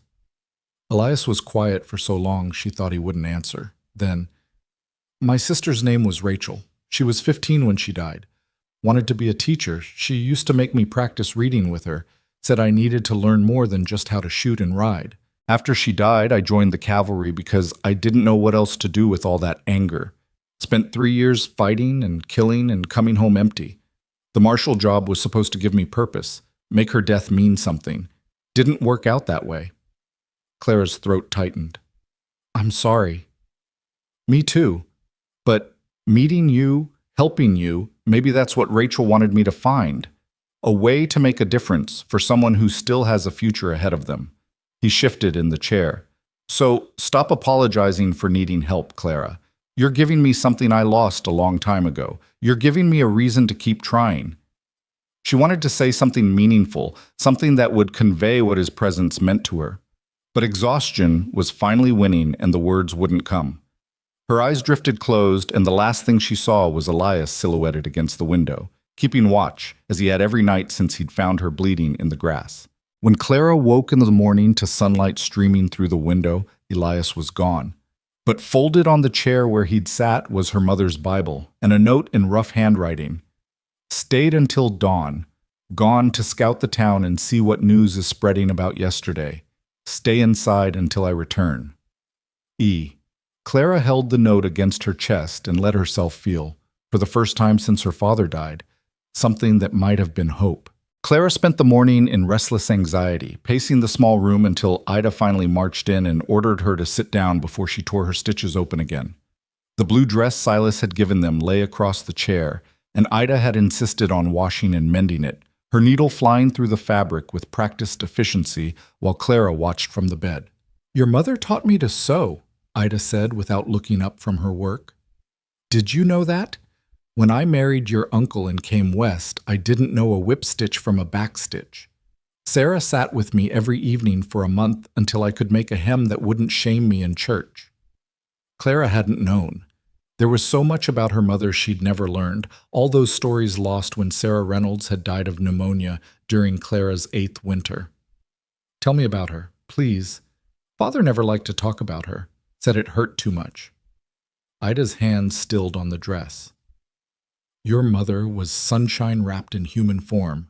She could walk into a room and everyone would smile, even if they'd been miserable a moment before. She had this laugh, like bells, your father always said. And she loved him with everything in her, married him against her family's wishes because they said a soldier with nothing but ambition was no fit match for a merchant's daughter. She smiled at the memory. She never regretted it for a single day. Even when times were hard and money was scarce, she'd say she'd rather be poor with Thomas Reynolds than rich with anyone else. Tears slipped down Clara's cheeks. I miss her. Even after all these years, I still miss her. Of course you do, and now you're missing your father too. Ida set the dress aside and came to sit on the edge of the bed, taking Clara's hand in both of hers. I won't lie to you, child. This grief you're carrying, it's going to be heavy for a long time, but you're strong like they were. You'll carry it, and you'll survive, and eventually you'll find a way to live with it. I don't feel strong. I feel terrified. Strong people usually do. Cowards are the ones who think they're brave. Ida squeezed her hand. And that young man you rode in with, Elias, he seems to think you're worth fighting for. That counts for something. Heat rose in Clara's face. It's not like that. He's just helping me because it's the right thing to do. Ida's tone suggested she didn't believe that for a second. Well, whatever his reasons, I'm grateful for them. Not many men would ride through hell to protect a stranger. The front door opened downstairs and both women tensed. Heavy footsteps crossed the parlor, then Elias's voice called up, It's just me! Clara was on her feet before Ida could stop her, hurrying to the top of the stairs despite the pull of her stitches. Elias stood in the front hall, his hat in his hands, his face grim. Behind him was another man, tall and broad-shouldered, wearing a marshal's star on his vest. Clara, this is Marshal Henry Webb, Elias said. He needs to talk to you. Clara's stomach dropped. Had Voss already bought the law in Haven Creek? Was she about to be arrested for defending herself? She descended the stairs slowly, keeping her good hand on the railing, and met the marshal's steady gaze. Webb was perhaps 50, with silver threading through his dark hair and eyes that had seen their share of trouble. He studied Clara for a long moment before speaking. Miss Reynolds, I'm sorry for your loss. Your father was known to me by reputation, an honest man in a territory that doesn't breed many of them. Thank you, Marshal. Clara kept her voice steady. Did Elias tell you what happened? He did. Told me about the attack on your ranch, the men who ambushed you in the mountains, everything. Webb's expression remained neutral. I need to hear it from you too, in your own words. And I need the truth, no matter how ugly it is. So Clara told it all again, every detail from the moment Voss's men had ridden up to her father's door to yesterday's gunfight in the forest. Webb listened without interrupting, occasionally making notes in a small leather book. When she finished, he was quiet for a long moment. That's a serious accusation you're making against Randall Voss. He's a powerful man with a lot of friends in high places. I know what I saw. I know who killed my father. Can you prove it was Voss who gave the order, or just that his men did the actual killing? Clara's hands clenched. What difference does it make? Those men work for him. They follow his orders. It makes a legal difference.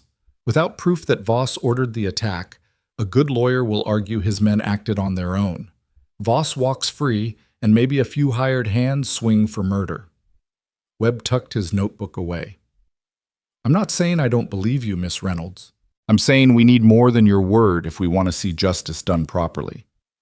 Then what do I do? Clara heard the desperation in her own voice and hated it. Just let him get away with it? You stay here, stay safe, and let me do my job. Webb's voice softened slightly. I've been marshal in Haven Creek for 12 years. I know Voss's reputation and I know how he operates. Give me time to investigate properly, to gather evidence and statements from people who might be willing to talk now that you've survived to tell your story. And if Voss sends more men after her? Elias asked, his tone carefully neutral. Then you do what you did yesterday. Keep her alive until I can put him in handcuffs. Webb turned to face Elias fully. You're former law yourself, Grant. You know how this works. We go off half-cocked with nothing but witness testimony, and Voss's lawyers will tear it apart. We need documents. We need proof of premeditation. We need someone from inside the Circle Vive willing to testify about orders being given. You're asking us to wait while Voss plans his next attack. I'm asking you to be smart. Miss Reynolds is alive against considerable odds. Let's keep her that way while I build a case that will actually stick. Webb settled his hat back on his head. I'll be in touch within a few days. In the meantime, stay here. Don't go anywhere alone, and don't do anything that might give Voss an excuse to claim self-defense when his men come calling again. After Webb left, Clara sank into a chair in the parlor, exhaustion and frustration warring inside her. Elias moved to the window, watching the street with the same alertness he'd shown in the mountains. Do you trust him? Clara asked. The marshal? I don't trust anyone except the people in this room. Elias turned to face her. But Webb has a reputation as one of the few honest lawmen left in Wyoming territory. If anyone can build a case against Voss, it's him. And if he can't, then we find another way. His voice carried absolute certainty. One way or another, Clara, your father will have justice. I promise you that. The days that followed fell into an uneasy routine. Clara healed slowly, spending her time helping Ida around the boarding house when her shoulder allowed it. Elias took on odd jobs around town, repairing fences, chopping wood, anything that kept him close enough to watch over her while earning his keep. They ate meals together at Ida's table and talked about anything except the threat hanging over them. It was 3 days after their arrival when everything changed. Clara was helping Ida prepare dinner when a knock came at the front door. Elias appeared from the parlor where he'd been oiling his guns, his hand already on his revolver. Stay back, he said quietly to Clara, then moved to answer the door. The man standing on the porch was a stranger, well-dressed in a suit too fine for Haven Creek, with slicked back hair and a smile that never reached his eyes. Good evening. I'm looking for Miss Clara Reynolds. Who's asking? My name is Gerald Finch. I'm an attorney representing the interests of Mr. Randall Voss. He pulled an envelope from his jacket. I have a business proposition for Miss Reynolds. May I speak with her? Every instinct Clara had screamed danger, but she stepped forward anyway. I'm Clara Reynolds. Finch's smile widened. Miss Reynolds, first, allow me to express Mr. Voss's deepest condolences for the tragic loss of your father. Such a terrible accident. It wasn't an accident. It was murder. Now, let's not be hasty with accusations that could be considered slanderous. Finch's voice remained pleasant, but his eyes went cold. The fact is, your father's ranch has burned and the property stands vacant. Mr. Voss has authorized me to make you a generous offer, $5,000 for the land and water rights. That's well above market value, given the condition of the property. Clara felt Elias tense beside her. I'm not selling. Miss Reynolds, please be reasonable. You're a young woman alone in the world now. $5,000 is enough to start a new life somewhere far from all this unpleasantness. You could go east, maybe. Find a husband, settle down properly. He held out the envelope. All you need to do is sign the deed over to Mr. Voss and the money is yours. Clean, simple, legal. I said no. Finch's pleasant expression cracked slightly. Mr. Voss is trying to be generous here. He's offering you a way out, Miss Reynolds. It would be unfortunate if you refused his kindness and found yourself in even more difficult circumstances. Is that a threat? Elias's voice was soft and deadly. Merely an observation. These mountains can be dangerous for young women traveling alone. Accidents happen. People disappear. Finch tucked the envelope back into his jacket. You have 48 hours to reconsider, Miss Reynolds. After that, Mr. Voss's offer expires and you'll have to deal with whatever comes next on your own. He tipped his hat and walked away, leaving Clara and Elias staring after him. Ida appeared from the kitchen, her face white. That was a threat, plain as day. Yes. Clara's voice shook, but her spine was straight. He's giving me 2 days to sell or face consequences. We need to tell Marshal Webb, Ida said. Won't do any good. Elias closed the door and checked the locks. Finch was careful with his words. Nothing he said could be proved as a direct threat in court. He's a lawyer. He knows exactly how far he can push without crossing the line. Then what do? We wait, but we don't wait quietly. Elias turned to Clara, his expression grim. It's time to stop being defensive and start pushing back. Webb wants evidence? Let's get him evidence. Someone in Voss's organization has to have proof of what he ordered. Bills of sale, correspondence, something in writing that ties him directly to the attack on your ranch. How do we get something like that? We don't. But I know someone who might be able to help. Elias moved to grab his coat. There's a man in Buffalo, used to work for Voss as a bookkeeper before Voss fired him for asking too many questions about the Circle V's finances. If anyone knows where the bodies are buried, it's him. Buffalo is 2 days' ride from here, Ida said, and probably crawling with Voss's men. Which is why I'll go alone and fast. Stay off the main trails, be back within 4 days. He looked at Clara. You stay here with your aunt. Keep your head down and don't do anything foolish while I'm gone. Elias, no. It's too dangerous. If Voss's men catch you, they won't. I've been avoiding people who want me dead since I was 16. I know how to move through hostile territory. He settled his hat on his head. This is the best chance we have, Clara. Let me do this. Let us help. Marshal Webb's voice came from the doorway. He stood on the porch with 2 deputies flanking him. I heard Finch paid you a visit. Followed him here to make sure he didn't try anything stupid. Now I'm hearing you're planning to ride to Buffalo to dig up dirt on Voss? Elias's hand moved toward his gun, then stopped. How long were you listening? Long enough. And you're right about the bookkeeper, man named Samuel Price. I've wanted to talk to him for years but never had enough cause to make the trip official. Webb stepped inside uninvited. But if I had reason to believe Price had information about a murder and land theft, that would be different. That would be official business. You want to come with me? Elias sounded skeptical. I want to deputize you and send you with proper legal authority. You find Price, you get him to talk, and anything he says becomes official testimony I can use against Voss. Webb pulled a badge from his pocket. What do you say, Grant? Feel like being a lawman again? Elias stared at the badge for a long moment. Clara held her breath, watching emotions war across his face. Doubt, anger, something that might have been longing.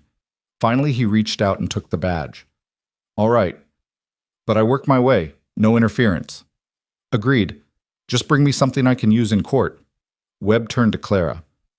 Miss Reynolds, while he's gone, you stay here. My deputies will check on you twice a day. If Voss or any of his people come around, you send for me immediately. Understood? Clara nodded, her throat too tight for words. Webb and his deputies left, and suddenly it was just her and Elias and Ida in the parlor. The late afternoon sun slanted through the windows, painting everything gold. "When do you leave?" Clara asked quietly. "First light tomorrow. I'll need tonight to prepare and rest." Elias looked at her, his gray eyes serious. "Clara, if something goes wrong—" "Nothing will go wrong." "But if it does, you need to promise me you'll listen to Webb. Do what he says, stay safe, don't try to go after Voss yourself." "I promise." The lie tasted bitter on her tongue, but she said it anyway because she could see he needed to hear it. That evening, after supper, Clara found herself unable to settle. She tried to read, but the words swam on the page. Tried to help Ida with mending, but her hands shook too badly to thread a needle. Finally, she gave up and went to sit on the front porch in the gathering darkness, her mother's Bible in her lap. She didn't hear Elias approach until he was settling into the chair beside her. "Couldn't sleep either?" "Didn't try. What about you? You need to rest before tomorrow." "I'll rest on the trail." He was quiet for a moment, looking out at the darkened street. "I keep thinking about what you said that first night, about your father singing while he cooked. He had a terrible voice, but he loved it anyway. Used to sing this old cavalry song, something about riding to glory and beautiful girls waiting back home. I never knew if he made up the words or if it was a real song." "It's real. We sang it in my unit." Elias's voice went distant. "Funny the things you remember, the songs, the smell of coffee on a cold morning, the way light looked through canvas tents, all the little details that meant you were still alive." Clara set the Bible aside and turned to face him. "Are you afraid? About tomorrow?" "No." "Yes. Not about riding to Buffalo or finding Price, but about—" He stopped, then started again. "I'm afraid that I'll fail you, that I'll come back empty-handed and Voss will win and your father will never get justice, because I wasn't good enough to get the proof we need. Elias, you've already done more than anyone had a right to ask. If you come back safely, that's enough." "It's not enough. It won't be enough until Voss pays for what he did." His hands clenched on the arms of the chair. "I've let too many guilty men walk free in my life. Watched too many rich bastards buy their way out of consequences while poor men hanged for stealing bread. I won't let it happen again. Not this time." The passion in his voice made Clara's chest ache. She reached out and placed her hand over his, feeling the calluses and scars that mapped a lifetime of hard living. "Then come back safe, and we'll figure out the rest together, all right?" Elias looked down at their joined hands, then up at her face. Something shifted in his expression, something vulnerable and raw that she'd never seen before. "Clara, I need to tell you something. In case something goes wrong tomorrow. Don't. Let me say this, please." He turned his hand over so their palms pressed together. "When I found you in that grass, bleeding and scared, I thought I was just doing the right thing, just helping someone in need like I'd promised myself after Rachel died. But somewhere between that first night and now, it became more than that. You became more than that." Clara's heart hammered against her ribs. "Elias, I'm not asking for anything. I know the timing's wrong, and I know you're grieving, and I know I'm just a used-up former lawman with more ghosts than prospects. But I wanted you to know that keeping you safe isn't just about doing the right thing anymore. It's about—" His voice roughened. "It's about not being able to imagine a world where you're not in it." The words hung between them in the darkness. Heavy with meaning Clara wasn't sure she was ready to face, but she didn't pull her hand away. Instead, she squeezed his fingers and said softly, "Then you'd better come back, because I'm not done needing you yet." Something that might have been relief crossed his face. He lifted her hand to his lips, the briefest touch, barely more than a whisper of contact, then stood. "Get some rest. Tomorrow's going to be a long day for both of us." He was gone before Clara could respond, disappearing back into the boarding house. She sat alone in the darkness, her hand still tingling from his kiss, her heart racing with emotion she couldn't name. Around her, the night sounds of Haven Creek continued on. Distant voices, a dog barking, the creak of settling wood. Normal life continuing despite the violence that stalked their steps. Clara slept poorly that night, her dreams full of burning ranches and gunshots and Elias riding away into darkness that swallowed him whole. When she woke to gray dawn light, she found a note slipped under her door. Gone to Buffalo. Stay safe. Remember your promise. E. The first day passed slowly. Clara helped Ida with cleaning and cooking, anything to keep her hands busy and her mind occupied. The deputies came by twice, as Webb had promised, checking the doors and windows and making sure no one suspicious was watching the house. Clara tried to be grateful for the protection, but mostly she felt trapped. The second day was worse. Clara couldn't settle to anything, pacing the house until Ida finally sent her outside to hang laundry just to get her out from underfoot. She was pinning sheets to the line when she heard horses coming up the street. Too many horses, moving too fast. Clara's hands stilled on the wet fabric. Through the sheets, she could see 6 riders approaching the Raymond house, all wearing Circle 5 brands on their saddles. Her blood went cold. The deputies weren't due for another hour, and Elias was 2 days away in Buffalo. She was on her own. The riders stopped in front of the house and dismounted. Their leader, a man Clara recognized from town, Brock Chandler, Voss's foreman. Tall and mean-looking with a scar running down his left cheek, Chandler had a reputation for violence that kept most people from crossing him. "Mrs. Raymond," he called out, his voice carrying easily, "send out the Reynolds girl. Mr. Voss wants a word." Ida appeared on the porch, her shotgun cradled in her arms. "You tell Mr. Voss that if he wants to speak to my niece, he can present himself properly at a decent hour, not send his dogs to bark at my door." Chandler's face darkened.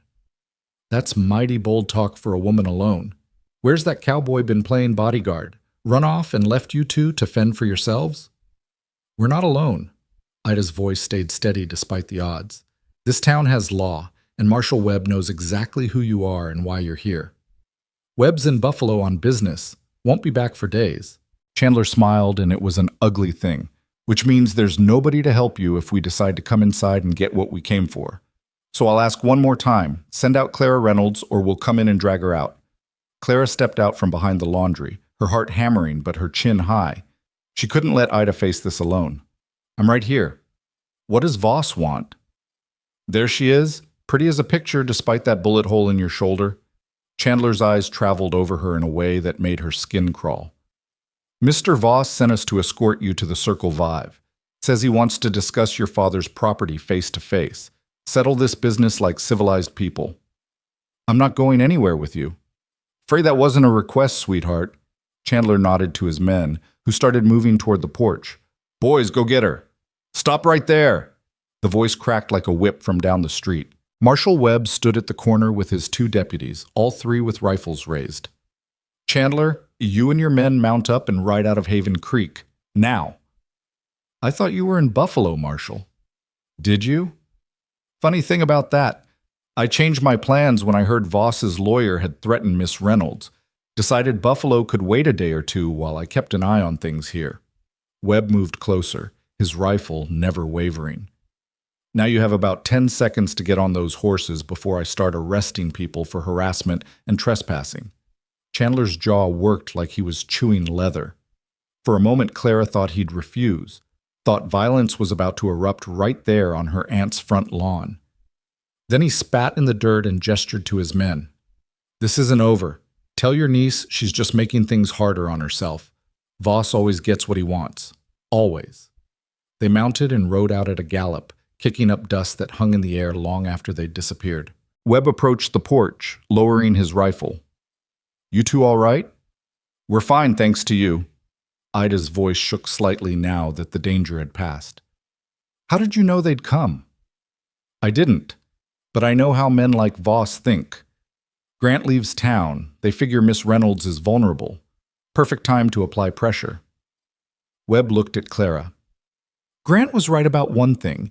You need to stop being defensive and start fighting back. I sent him to Buffalo for evidence, but we can work on building the case here too." "How?" Clara's hands were still trembling, but her mind was racing. "What can I do that won't get me killed?" "You can testify, publicly, formally." Webb's expression was grim. "I'm calling an inquest into your father's death. You'll stand before the town and tell them everything that happened. Make it public so Voss can't just make you disappear without everyone knowing he did it." "That makes her an even bigger target," Ida protested. "She's already a target. This way, at least she has protection of public knowledge. Harder to kill someone when the whole territory knows your motive. Webb settled his hat back on his head. Think about it. I'll be back tomorrow for your answer. In the meantime, my deputies will be stationed here tonight. No one's getting to you without going through them first. After Webb left, Claire and Ida retreated inside and locked every door and window. They sat in the kitchen drinking coffee neither of them wanted, listening to every sound from outside, jumping at shadows. Night fell, and the deputies took up positions on the porch and in the back garden. Clara tried to eat dinner but couldn't manage more than a few bites. "He'll come back," Ida said quietly. "Elias. He'll come back, and he'll have what we need." "You don't know that. Voss could have men watching the roads, could have already—" Claire couldn't finish the thought. "He's survived this long, hasn't he? He'll survive a little longer." Ida reached across the table and gripped Clara's hand. "You have to have faith, child. In him, in Webb, in justice itself. Because if we give up on faith, Voss has already won." Clara nodded, but sleep eluded her that night. She lay in bed listening to the house settle, to the deputy's occasional low conversations from the porch, to her own racing thoughts. Somewhere out in the darkness, Elias was riding toward Buffalo and whatever fate waited there. And here in Haven Creek, she was preparing to put herself in the crosshairs by testifying publicly against the most powerful man in the territory. Her father's face swam in her memory, his smile, his steady hands, his unshakable belief that doing right mattered more than doing easy. She thought about the man who'd held her through the darkest nights, who'd ridden into danger without hesitation to keep her safe, who'd looked at her on the porch last night like she was something precious worth fighting for. Dawn came gray and cold, bringing no news from Buffalo. Clara dressed in the blue dress Silas had given her, braided her hair with shaking hands, and came downstairs to find Marshal Webb waiting in the parlor with papers in his hand. "I need your answer," he said without preamble. "Will you testify?" Clara thought of her father, of Elias, of all the people Voss had hurt and would keep hurting if someone didn't stand up to him. She thought about the woman she'd been 2 weeks ago, sheltered, scared, uncertain of her own strength. That woman had died in the flames of her childhood home. The woman standing here now was someone different, someone harder. Someone who'd learned that sometimes the right thing and the safe thing weren't the same, and you had to choose anyway. "Yes," Clara said. "I'll testify." "When?" "Tomorrow afternoon, town hall. I'll have deputies posted and I've sent word to the territorial governor's office. This will be done by the book, witnessed by everyone." Webb's expression softened slightly. "You're a brave woman, Miss Reynolds. Your father would be proud." "I hope so," Clara whispered. "I really hope so." That night she sat alone in her room, her mother's Bible open on her lap, and prayed for the first time since she was a child, prayed for Elias's safety, prayed for justice, prayed for the strength to see this through to whatever end waited. Outside her window, the stars watched in silence, offering no answers but bearing witness all the same. The morning of the inquest dawned cold and clear, frost glittering on the windows of the Raymond house like scattered diamonds. Clara woke before sunrise, her stomach churning with nerves and her shoulder aching where the stitches pulled. She dressed carefully in the blue dress, her hands trembling as she fastened the buttons. The face that stared back at her from the small mirror was pale and hollow-eyed, but her jaw was set with determination she hadn't known she possessed 2 weeks ago. Downstairs, Ida was already in the kitchen brewing coffee strong enough to strip paint. She took one look at Clara and pulled her into a fierce hug. "You don't have to do this," Ida said quietly. "We could still run, take the first stage east and never look back." "You know I can't do that." Clara pulled away and accepted the coffee cup Ida pressed into her hands. "Besides, running won't bring father back, won't stop Voss from doing this to someone else. This has to end here." "I know. Doesn't mean I have to like watching you put yourself in danger." Ida's voice cracked slightly. "Your mother would box my ears for letting you do this." "Mother would be standing right beside me. You know she would." Clara managed a weak smile. "She never backed down from anything either. Father used to say it was what he loved most about her." They ate breakfast in silence, neither of them tasting the food. By the time the sun crested the mountains and spilled golden light across Haven Creek, People were already gathering on the street outside the town hall. Word had spread fast. The Reynolds girl was testifying against Randall Voss. Everyone within 20 miles wanted to witness what happened next. Marshal Webb arrived at 9 o'clock sharp with 4 deputies. His face was grim as he surveyed the crowd already forming. "Bigger turnout than I expected," he said. "Could be good or bad depending on which way sentiment runs. Half these people probably owe Voss money or favors. Then they'll see what kind of man he really is." Clara straightened her spine. "Is there any word from Elias?" Webb shook his head. "Nothing yet, but Buffalo's a 2-day hard ride. Even if he left the moment he found Price, he wouldn't make it back before tomorrow at the earliest." He paused, then added more gently, "I know you were hoping he'd be here." "He told me to stay safe and trust you. I'm trying to do both." Clara pulled on her coat, wincing as the movement jarred her shoulder. "Let's get this done before I lose my nerve." The walk to the town hall felt like a march to the gallows. People lined the street, some calling encouragement, others just staring with hungry curiosity. Clara kept her eyes forward and her chin high, Ida on one side and Webb on the other like bookends. The deputies formed a loose perimeter, hands resting on their weapons, watching the crowd for trouble. The town hall was packed to standing room only. Every bench was filled and people crowded against the walls, craning for a better view. At the front of the room sat a long table where 3 men waited: Webb, the town mayor, and a territorial judge who'd ridden in from Cheyenne specifically for this hearing. Behind them hung a large American flag, its stars and stripes a reminder that this was supposed to be a country built on laws. Clara took her seat in a chair facing the table, feeling hundreds of eyes boring into her back. Somewhere in that crowd was probably someone who worked for Voss, someone who'd report every word she said. Let them. She was done hiding. The judge, a silver-haired man named Callahan with the kind face of someone who'd seen too much injustice, called the hearing to order with 3 sharp raps of his gavel. The crowd quieted. "We are here today to investigate the death of Thomas Reynolds and the destruction of his property," Callahan announced, his voice carrying clearly. "Miss Clara Reynolds has come forward with testimony regarding these events. This is an official territorial inquest, and anyone found disrupting these proceedings will be removed and charged with contempt. Are we clear?" A murmur of assent rippled through the crowd. Callahan turned his attention to Clara. "Miss Reynolds, please state your full name for the record." "Clara Marie Reynolds, daughter of Thomas and Sarah Reynolds, born in Kansas in 1857. "And you were present on the night of October 15th when your family's ranch was attacked?" "Yes, sir." Clara's voice came out stronger than she'd expected. "I was there. I saw everything." For the next hour, Clara told her story from beginning to end. She described the men who'd ridden up that night, how they'd demanded her father sign over the water rights, how he'd refused. She named Wade Tucker and the other Circle 5 hands she'd recognized. She told them about the gunshots, the flames, her father's final words as he pushed her toward safety. Her voice only broke once when describing her father's death, but she pressed on. The room was silent except for her voice and the scratch of the court recorder's pen.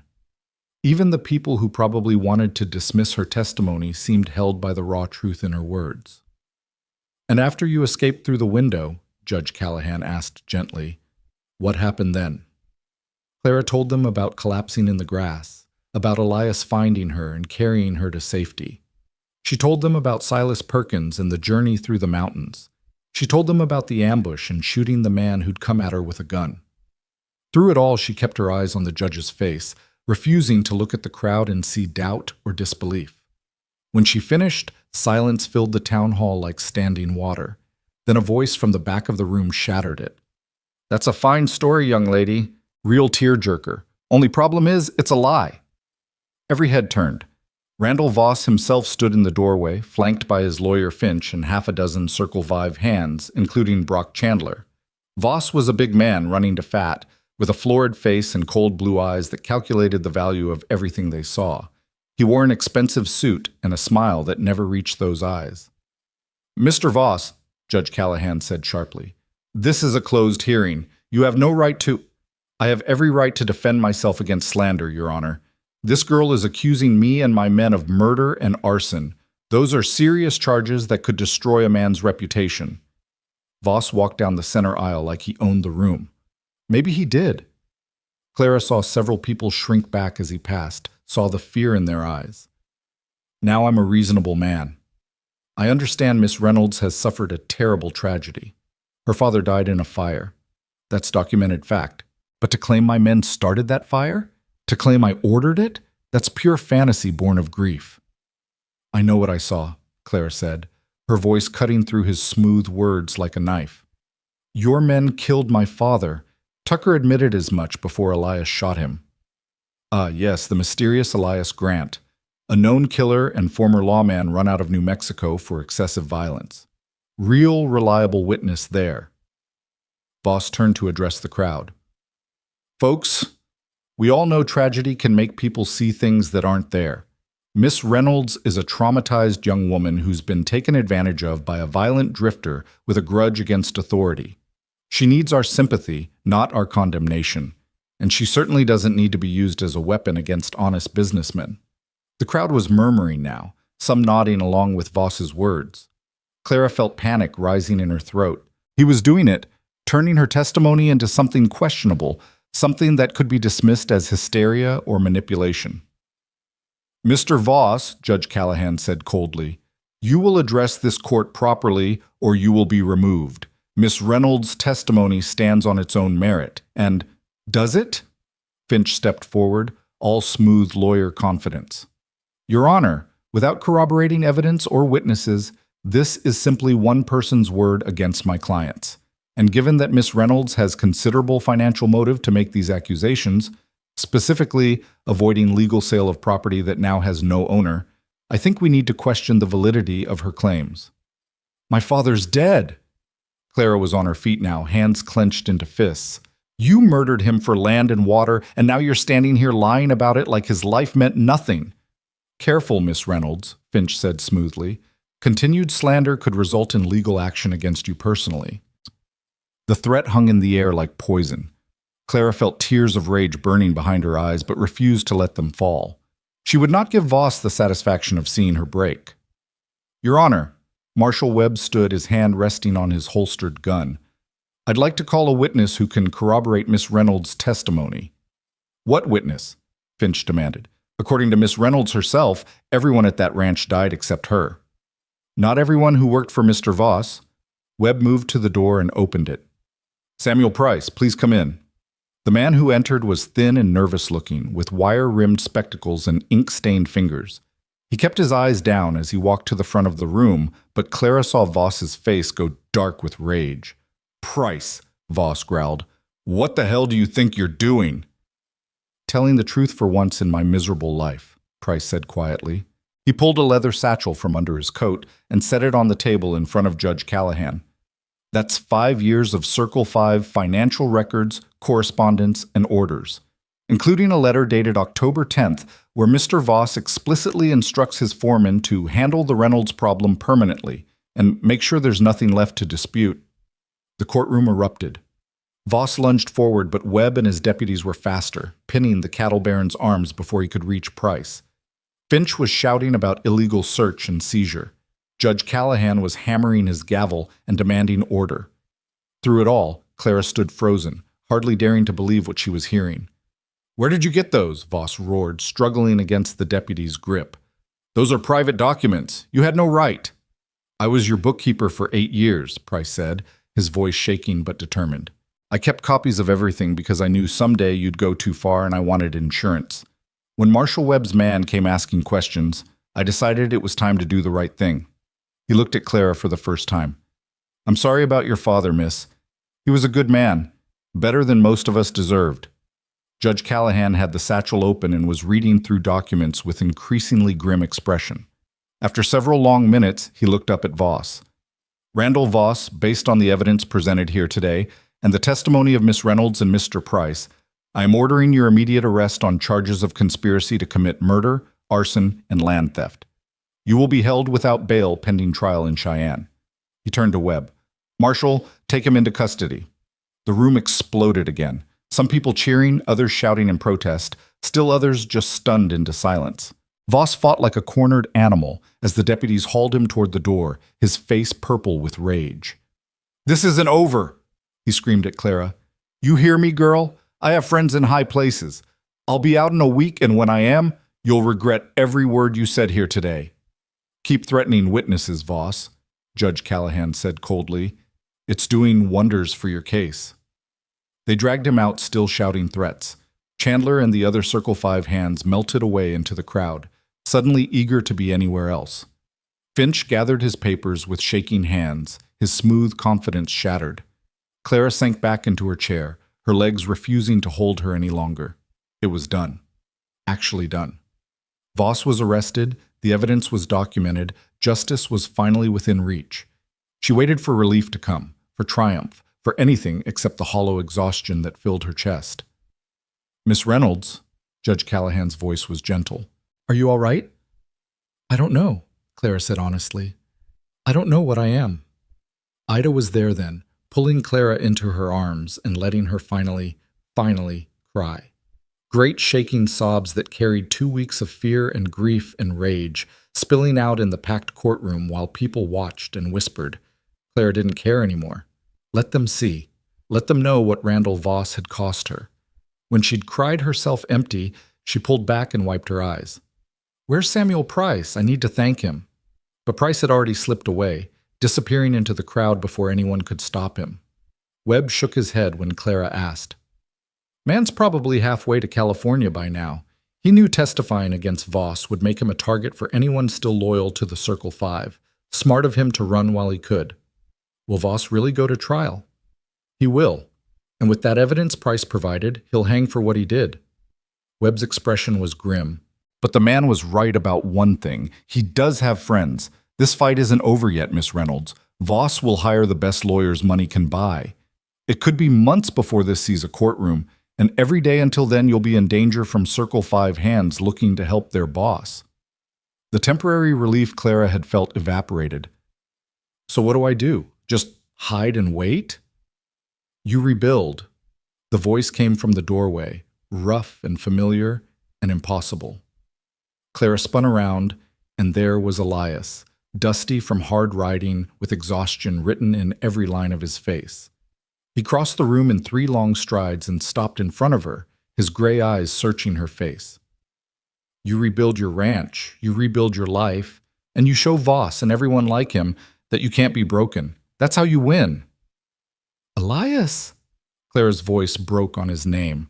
She wanted to throw herself into his arms, but they were in a room full of people, and there were rules about such things, even now. You came back. I promised I would. He pulled the deputy's badge from his pocket and handed it to Webb. Found Price, got the evidence, rode 2 days straight to get here, though it looks like you handled things fine without me. Price beat you here by half a day, Webb said. But your timing's not bad. Miss Reynolds could use some friendly faces about now. The crowd was dispersing, people filing out to spread the news across Haven Creek and beyond. Within hours, everyone in the territory would know that Randall Voss had been arrested for murder. Within days, the story would reach papers as far as Denver and San Francisco. The cattle baron who thought he owned Wyoming had finally been brought down by a 19-year-old girl who refused to stay silent. Outside the town hall, Clara stood on the steps and looked out at Haven Creek. The sun was high overhead, painting everything in sharp relief. Somewhere in the distance, she could hear the mill running and children playing and life continuing on like it always did.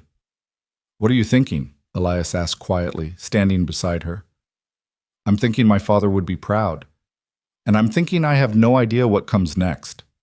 Clara turned to look at him. The ranch is gone.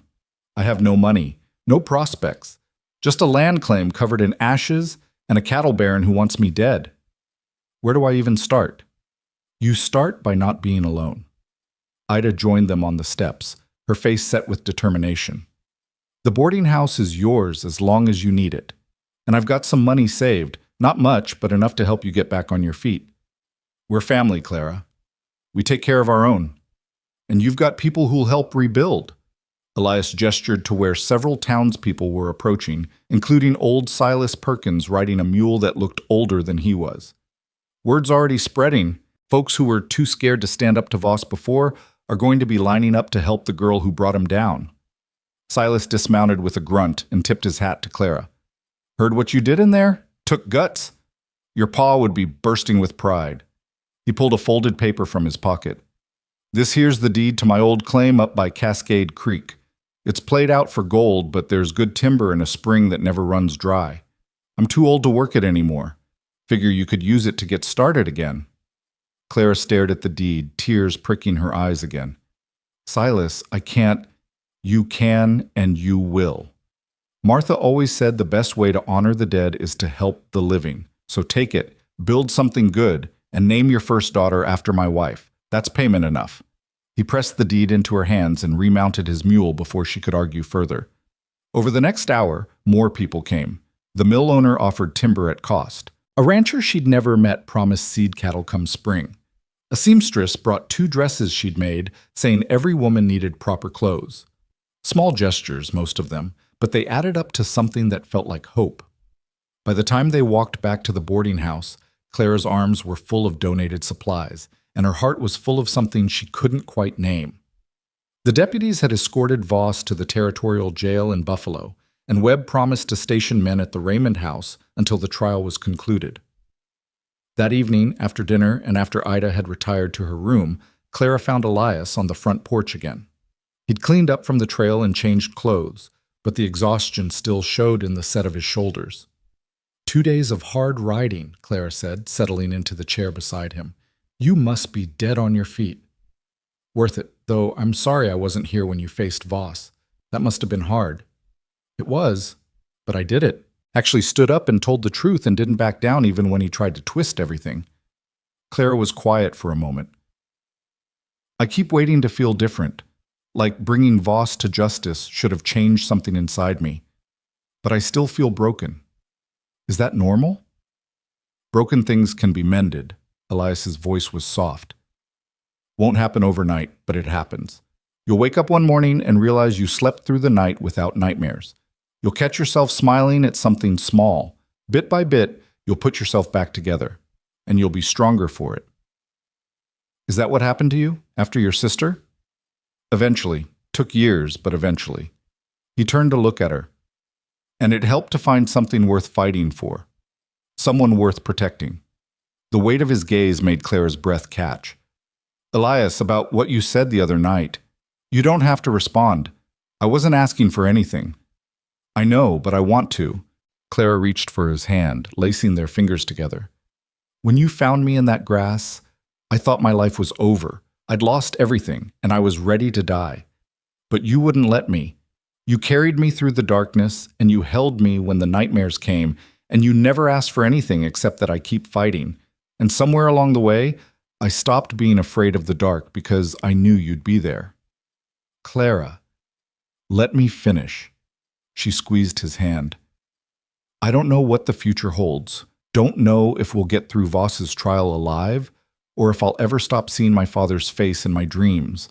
But I know that when I imagine tomorrow, you're in it. And that has to mean something. Elias was quiet for a long moment, his thumb tracing circles on the back of her hand. It means everything, he said finally. But Clara, you need to understand what you'd be taking on. I'm not an easy man. I've got demons and debts and more blood on my hands than most men see in a lifetime. Your father was a good man who would have wanted better for you than a worn-out lawman who doesn't even have a place to call home.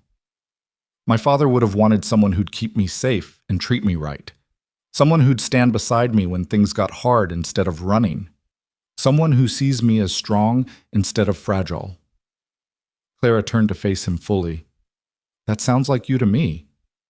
I don't have money, don't have property, don't have anything to offer except yourself, and that's more than enough.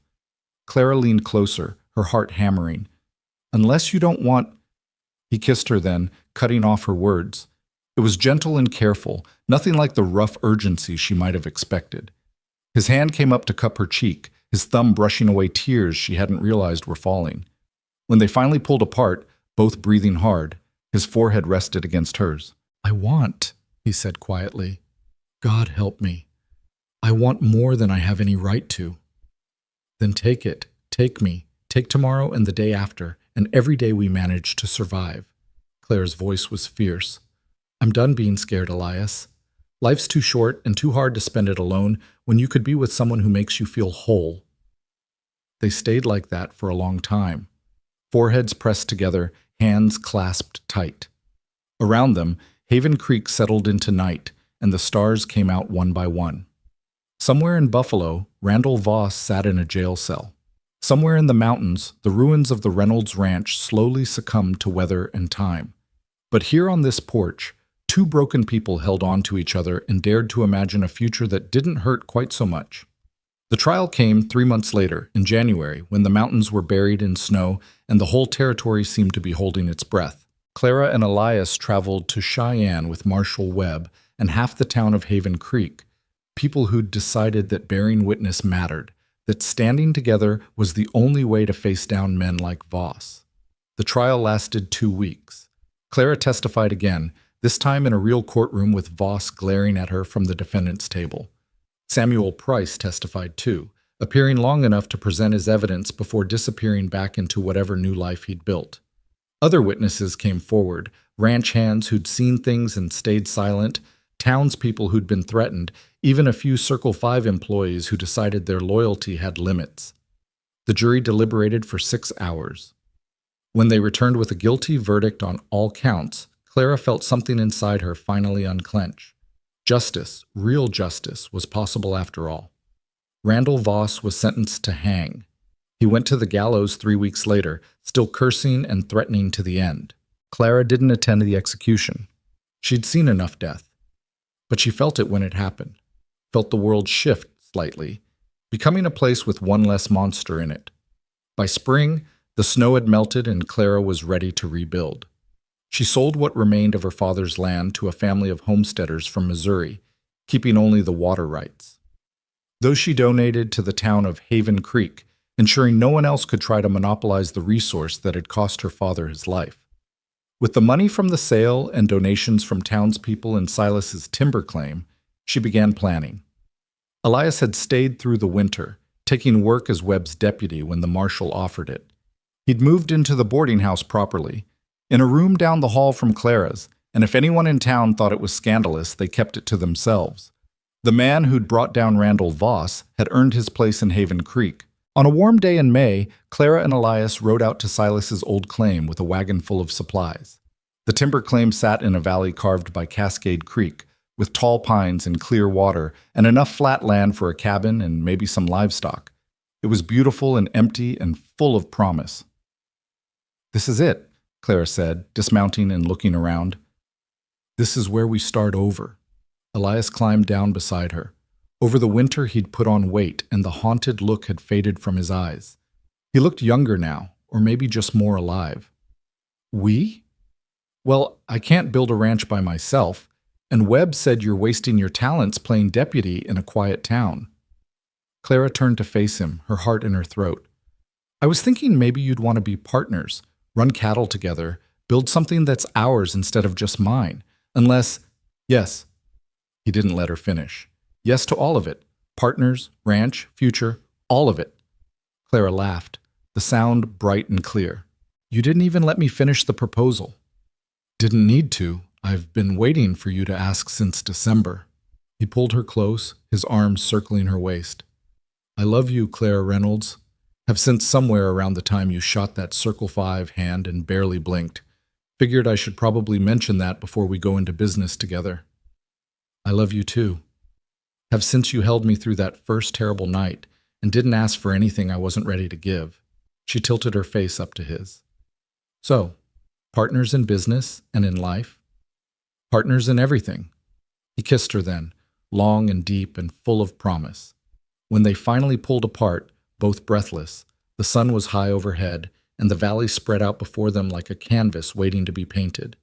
They were married in June in Haven Creek's small church, with half the town in attendance. Ida cried through the whole ceremony.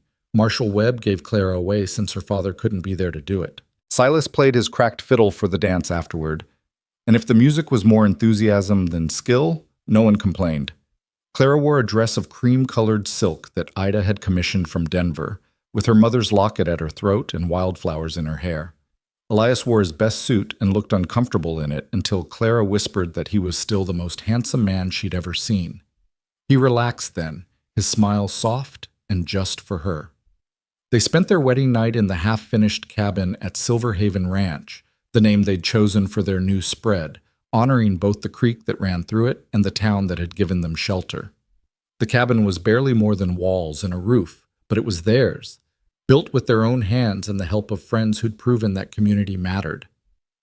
"Tell me something true," Clara said as they lay together in the darkness, her head on Elias's shoulder. It had become their tradition over the long winter, trading truths in the quiet hours. "I never thought I'd be happy again after Rachel died. Never thought I'd want to build something instead of just drifting. But you changed that. You gave me a reason to stay in one place and put down roots." His arm tightened around her. "What about you? Tell me something true." "I still miss my father every day. Still see his face sometimes and forget for a moment that he's gone. But the grief doesn't crush me anymore. It's just part of who I am now, someone who loved and lost and kept living anyway." Clara tilted her face to kiss his jaw. "And I'm grateful. For surviving, for finding you, for getting to start over in a place this beautiful." They lay quiet for a while, listening to the creek outside and the wind in the pines. Through the unfinished window, stars blazed in impossible numbers. "Do you think he'd approve?" Clara asked softly. "My father. Of us? Of this ranch? Of the life we're building? I think he'd be prouder than words could say. You took everything Voss threw at you, and you not only survived, you won. Built something good from the ashes. That takes strength most people don't have." Elias pressed a kiss to her forehead. "Your father raised a warrior, Clara, and warriors don't just fight. They build. They protect. They create something worth defending." Over the next few years, Silver Haven Ranch grew. They ran cattle in summer and cut timber in winter, building a modest but profitable operation. Elias proved to have a head for business that surprised them both, and Clara's fierce determination to make the ranch succeed drove them through hard times and good. They hired hands when they could afford it, treating them fairly and paying honest wages. Word spread that Silver Haven was a good place to work, and they never lacked for help when they needed it. Ida visited often, bringing preserves and gossip from Haven Creek. Marshall Webb stopped by whenever his rounds took him near, always finding an excuse to share dinner and check that they were doing all right. Even Silas made the journey once or twice a year, his mule growing grayer but no less stubborn. In the spring of 1878, Clara gave birth to their first child, a daughter they named Sarah, after Clara's mother. She had her father's gray eyes and her mother's stubborn chin, and from the moment she drew her first breath, she owned both their hearts completely. 2 years later came a son they named Thomas, for the grandfather he'd never meet. He was quieter than his sister, thoughtful and kind, with a gift for animals that reminded Clara achingly of her father. Life on Silver Haven was hard but good. There were years when drought or harsh winters tested them, times when money was so tight they weren't sure they'd make it through. But they always did, together. Clara learned that love wasn't just the dramatic passion of those first desperate days. It was also the steady comfort of someone who'd rub your sore feet after a long day, who'd hold you when the nightmares came, who'd stand shoulder to shoulder through every storm life threw at you. On a summer evening years later, Clara stood on the porch of their expanded cabin, now a proper house with glass windows and a stone fireplace, and watched her children play in the meadow. Sarah was teaching Thomas to skip stones in the creek, her laughter carrying on the warm breeze. Behind her, she heard Elias's footsteps and felt his arms come around her waist. "What are you thinking about?" he asked, resting his chin on top of her head. "Everything. Nothing. How far we've come from that night in the line shack." Clara leaned back against him. "Do you ever miss it, the wandering, the freedom of not being tied to one place?" "Not even once." His voice was absolutely certain. "This is where I was meant to be. With you, with them, building something that lasts. The only horizon I need is the one with you in it." Clara turned in his arms and kissed him, still finding joy in the simple freedom of being able to do so whenever she wanted. "I love you, Elias Grant. Have I mentioned that today?" "Not since breakfast. I was starting to worry." But his eyes were warm with humor and love and contentment. They stood together on the porch while the sun set behind the mountains, painting the sky in shades of gold and crimson. Their children's laughter echoed across the valley. The creek sang its eternal song. Somewhere in the distance, cattle lowed and a hawk called as it hunted in the gathering dusk. This was what they'd fought for, Clara realized. Not just survival or justice, though those things mattered. They'd fought for this, the quiet miracle of an ordinary evening, a family built on love instead of fear, a future they'd carved out of tragedy and loss and sheer, stubborn refusal to give up. Her father was gone. That grief would never fully heal. But he lived on in the land he'd loved, in the daughter he'd raised to be strong, in the grandchildren who carried his name and his values into a new generation. Randall Voss had tried to erase the Reynolds family from Wyoming territory. Instead, he'd created something stronger, a legacy of courage that would outlast anything he'd ever built. As darkness fell and the stars emerged, Clara and Elias went inside to gather their children for bedtime. Sarah protested that she wasn't tired yet. Thomas wanted just one more story. It was chaos and noise and beautiful and exactly what Clara had never dared to dream might be possible that terrible night when she'd run through burning grass expecting to die. Later, after the children were asleep and the house was quiet, Clara stood at the window of their bedroom and looked out at the ranch they'd built together. Elias came to stand beside her, his hand finding hers in the darkness. "No regrets?" he asked softly. Clara thought about everything she'd lost and everything she'd found. Thought about the girl who'd fled through flames and the woman who'd rebuilt from ashes. Thought about the stranger who'd held her through the worst night of her life and the man who still held her every night since. "Not a single one," she said. "This life, this love, this family, it's everything I never knew I needed. And I'd walk through fire all over again if it meant ending up right here with you." They stayed at the window for a while longer, watching moonlight paint silver across the valley.